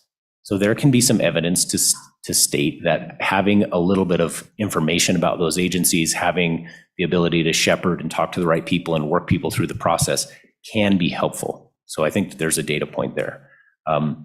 And more than anything, I just want us to make sure that we take a step back and realize that what will likely be for this task force is a source of rigor and data to say when are regulations stopping economic growth from our perspective, and what are the potential levers to pull. And again, I think that's where Eric Protzer from the Harbor Growth Lab will really be able to step in and demonstrate some of those things.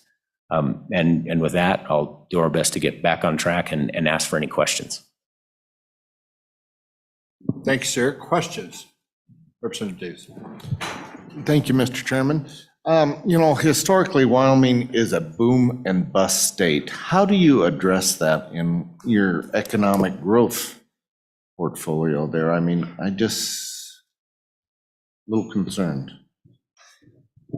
Mr. Chairman and Representative Davis, that's, well, you're right, first, that it is a boom and bust state, and it's a challenge for us, because one of the things that we want to do is create resilience where we can either weather those booms and busts or really think about as an and. And so our strategy is based on what are our existing industries, and many in natural resources are boom bust, no doubt about it.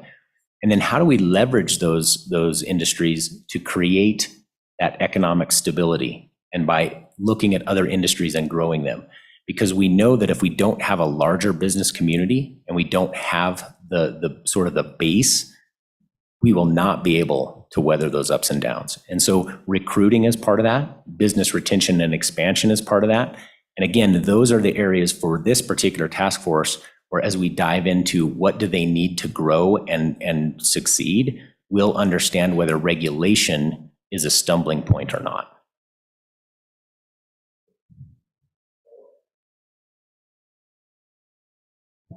Thank you, Mr. Chair.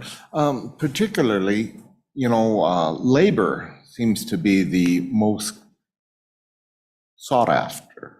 So how do you address the labor issue? Because in the boom, wages are up and I'm leaving you and going to work for him over there. In the bust, well, so anyway, how does that play in there?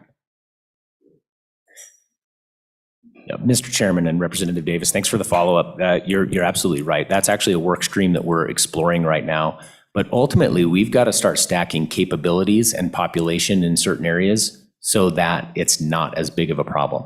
because there are a number of people who would prefer to have a little bit of more of a stable life and one that grows rather than one that's ups and downs. And again, I like to think of it as an and, not an or.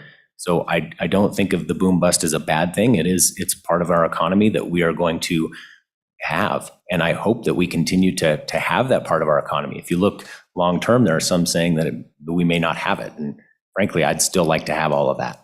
But I'd also like to have those capabilities be built in other areas like advanced manufacturing or professional services where there's maybe not so much of a boom bust. And again, you'll hear in housing is actually one of the challenges to having a workforce, because that housing, and Chief Perkins said it really well, housing in Wyoming doesn't necessarily fit the traditional economic model where prices rise and then therefore supply rises to match that. It's inelastic. And so one of the things that we want to do is figure out why that is.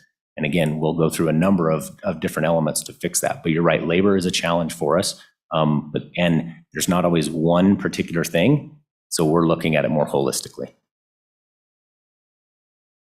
Senator Ide. Thank you, Mr. Chairman. Thanks for being here today. You mentioned, you work on recruiting, you're trying to work yourselves out of a job. I like those things. What I don't like is incentivizing with taxpayer money, essentially. And I think that that's the wrong place to be for the Wyoming Business Council. You're picking winners and losers. It gives companies reason to befriend politicians. And, effectively you privatize the gains and socialize the losses. Would you comment on that? Thank you. Mr. Chairman and Senator Ide, thanks for that question, first of all. And no, all jokes aside, we do our best to pick winners. And the winners are the communities that we work in, because it's a bit of a fine line, and I'm happy to come back or to invite you to a Minerals Committee meeting where we talk about this specifically. But we don't actually fund businesses directly for economic development because we can't. So now businesses can take a loan from us, which all businesses, including those that are already in the state, can as well. But even in those recruiting situations, the money that we utilize goes to build infrastructure and assets in a community that are community owned. So in essence, we're not necessarily providing that business with that benefit. We're providing that community with that benefit. And so while I hear what you're saying and I appreciate it as somebody who spent his whole life in private business, I totally identify with that. However, I think you need to dive down into the particulars of the program to understand that it's not the individual business that gets the state money. It's the community that then has that asset and then has the opportunity to grow. So I'd be happy to dive in more and walk you through that. Yeah, great question. Thank you, Mr. Chairman. Quick question, Mr. Durrell. I was so happy to hear about the recruiters shepherding new businesses through the regulatory process. Does the Wyoming Business Council offer that same type of shepherding approach for existing businesses looking to maybe expand or look to another community? Is there that same component for existing businesses available? Yeah, Mr. Chairman, and Ms. Delancey, thanks for that question. And it's a fantastic question. And it actually ties into a little bit about what Senator Ide was talking about. In fact, that our programs are available to not only the folks that we're recruiting in, but also the folks that are already here in our state. And we were fortunate enough in the last legislative session to get a position granted to us for business retention and expansion. So we do have a person that does indeed shepherd and looks at how do we help those businesses expand. And so I think that's great to think of that, and to also to know that we do spend a lot of our resources on that. I'd also mention that through the Business Council, we fund a number of efforts through what's called the Business Resource Network. And so the Small Business Development Center also has regional players that we fund, and they are responsible for shepherding small businesses through the process of permitting and any regulatory needs that they have as well. Okay. Ms. Olson. Thank you, Mr. Chairman. I would ask a specific question. You've mentioned, I guess, recruitment several times. And through that recruitment, obviously, probably part of your approach is an any and all. But in terms of bang for your buck, are you specifically targeting industries that have that type of cost benefit, if you will, associated with it? And specifically to a task force, which areas of the law are we talking about or programs? Mr. Chairman, Ms. Olson, thanks for that question. We do have an any and all in some ways, but we do target specific areas that we're already regulatory friendly to, and I think that our work in the outdoor shooting sports or firearms industry is an indication of that. I think our work in the manufacturing space is an indication of that as well, because these are businesses that are portable. So any businesses that are portable and maybe don't rely as heavily on natural resources, we have to do a little extra work there. When there's a natural resource here and it's in our borders, that we may not have to work quite as hard, because if you want to get it, you got to come here. But in our cases, in these portable businesses, which tend to be those things that are a little bit more resilient and not as up and down affected, we tend to focus on those that match up nicely with our regulatory structure. And so it kind of works itself out in a way. We are looking at some new areas though, and we'll likely need some help in classifying and developing the regulations around those, or at least utilizing the regulations that we already have for them. One example is, controlled environment agriculture. Is it manufacturing or is it ag? And those are some of the questions that we ask. So I don't have a direct answer for you, but it is something that we look at. And again, as it relates to this task force, I think what we'll be able to do is sort of illuminate those places where regulations, or whether it be lack of regulations or over-regulation, are causing the slow of economic growth. Hello? No? Director Parfit. So just a quick question on, as you are doing your recruitment of businesses, are there specific things that you hear about regulation that is either problematic or conversely attractive to those that you're talking to? Mr. Chairman and Director Parfit, nothing in particular. I think the thing that many of the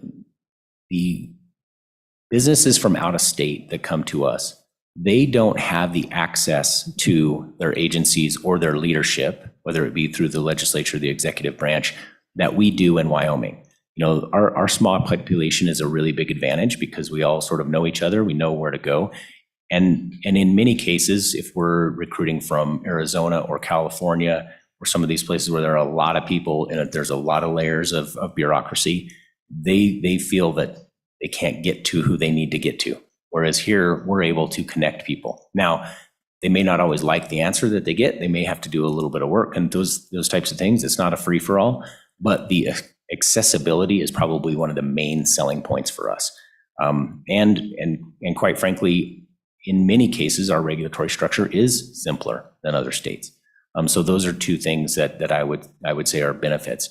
I haven't heard a ton in drawbacks, but again, it might just be the industries that we work in, and it might be the situations that we've been in and not enough data to say. Director, thanks a lot. First, it would be super helpful for me and hopefully some other members of the committee, as we go forward in this, and hopefully we delineate some specific areas of focus. It'd be great for you to talk with your team and talk with your board as we go forward and give us some input in writing. It'd be nice before the meeting so we can take it, because you do all have a pretty unique perspective at this right now from your vantage point that I think would be most helpful to this task force. So if you'll stay engaged with us, we'd appreciate it. Yes, sir. Thanks for the opportunity. Any further questions? Further questions? Thank you. Okay. Oil and Gas Commission.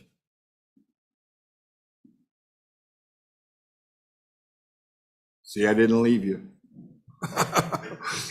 No department left behind. Okay, here we go. Thank you for that, I think. Mr. Chairman, Mr. Co-Chairman, members of the task force, I am Joe Scott with the Wyoming Oil and Gas Commission, Director Crowpatch could not be here today. Unfortunately, at the time this was scheduled, he was already scheduled to be somewhere else. I have to say the billboard that Senator Ide referred to is directly over my computer screen every day. And so it's a constant reminder. I think our agency strives to not be a barrier to anybody trying to operate prudently in the state. I think I'll just touch on the 4 points fairly briefly, but as an overarch, we strive every day to try to make our process streamlined and friendly to anybody who wants to come in and be a responsible operator. We do implement the EPA UIC program by primacy for Class 2 injection wells, both commercial and non-commercial. And that's the only primacy program we really implement at this time. Points in the process where people usually get held up or slowed down, frankly, sometimes there's unavoidable applications are due before certain hearings or public notice, but otherwise, we strive to not present timelines that are going to slow people up. And frankly, we're always compared to the BLM, and so we always look good. Usually that's where people get tripped up trying to get leases or APDs out or other permits that are necessary from federal agencies. We constantly review our processes to make sure they're not holding up internally. I won't bore you with the details, but I would say that we constantly work on those and have made lots of changes. We are currently working on a modernization rule that would streamline it, essentially bring up to date. Some of our rules were written a very long time ago under a different development scenario. And now that we're primarily horizontal or directional development, we need to update our rules so they make a little bit more sense to operators and better provide for that kind of development. As far as resources go, we're in constant contact with our operators. I think we're pretty good about having an open policy about being welcome to ideas from any operator that thinks there is an impediment somewhere or a process that's not working. We're happy to try to work with them to do something better, work with PAW, and we're going to continue to invest in our RBDMS system that runs our electronic permitting, et cetera. With that, we're ready, willing, and able to assist in any way the task force sees necessary, and I'd be happy to answer any questions.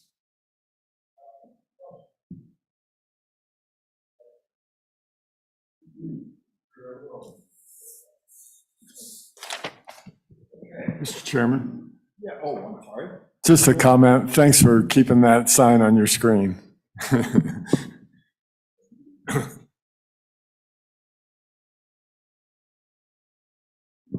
It's 11:44, and as we say, we have a hard stop at 12. So at this point, we had the Harvard presentation was supposed to be now, and I'm going to ask that if we can do that after lunch, to give it the time that I think it deserves, it would be the best. But what I'd like to do is we have, and this now I'm looking over to staff, a list here for one item of public comment on regulatory reduction off the top from Patty Terry. No got it anymore? How about any of the others? And this is the others are about workforce housing, which is going to be presented this afternoon. Since it was supposed to be this morning, I wanted to give Eric Bingham, I know Jeremiah Riemann won't, but Rebecca Bextel, if she would like to speak now before lunch, if she has a time constraint, to let her speak now, or if she wants to wait until after the presentation, she will have an opportunity then after lunch. So if you're listening out there, Rebecca, it's your call. If you'd like to go now, you can. If you'd like to go after lunch, you can either let us know in the chat or raise your hand or your virtual hand. Or anyone else that wants to make public comment here in the room before lunch while we try to ascertain Ms. Bextel's question. Public comment before lunch. Mr. Chairman, Ms. Bextel will be providing public comment now. Now? Okay. Well, let's welcome her in. Hi there. The chat feature's disabled. I just wanted to say I'll go after lunch. That's no problem at all. I just wasn't able to chat. Oh, I'm sorry. Thank you That's very, okay. very much. We'll appreciate that. We'll take you after lunch, after the discussion on these issues. Thank you. Thank you. Okay, anyone else in the room that wants to make comment before lunch? Going once, going twice. Okay. Now we're early. And I don't think we can squeeze that other one in 15 minutes. No, but if I could be back here at 12:15 or 1:15. Yeah, if we could get back, how long's lunch? If we get back at 1:15? Okay, what we'd like to do is try to get started at 1:15 if we can. Those of you listening online, those of you here, we'll try to pick up that 15 minutes back up when we come back. But then I will call this our noon recess.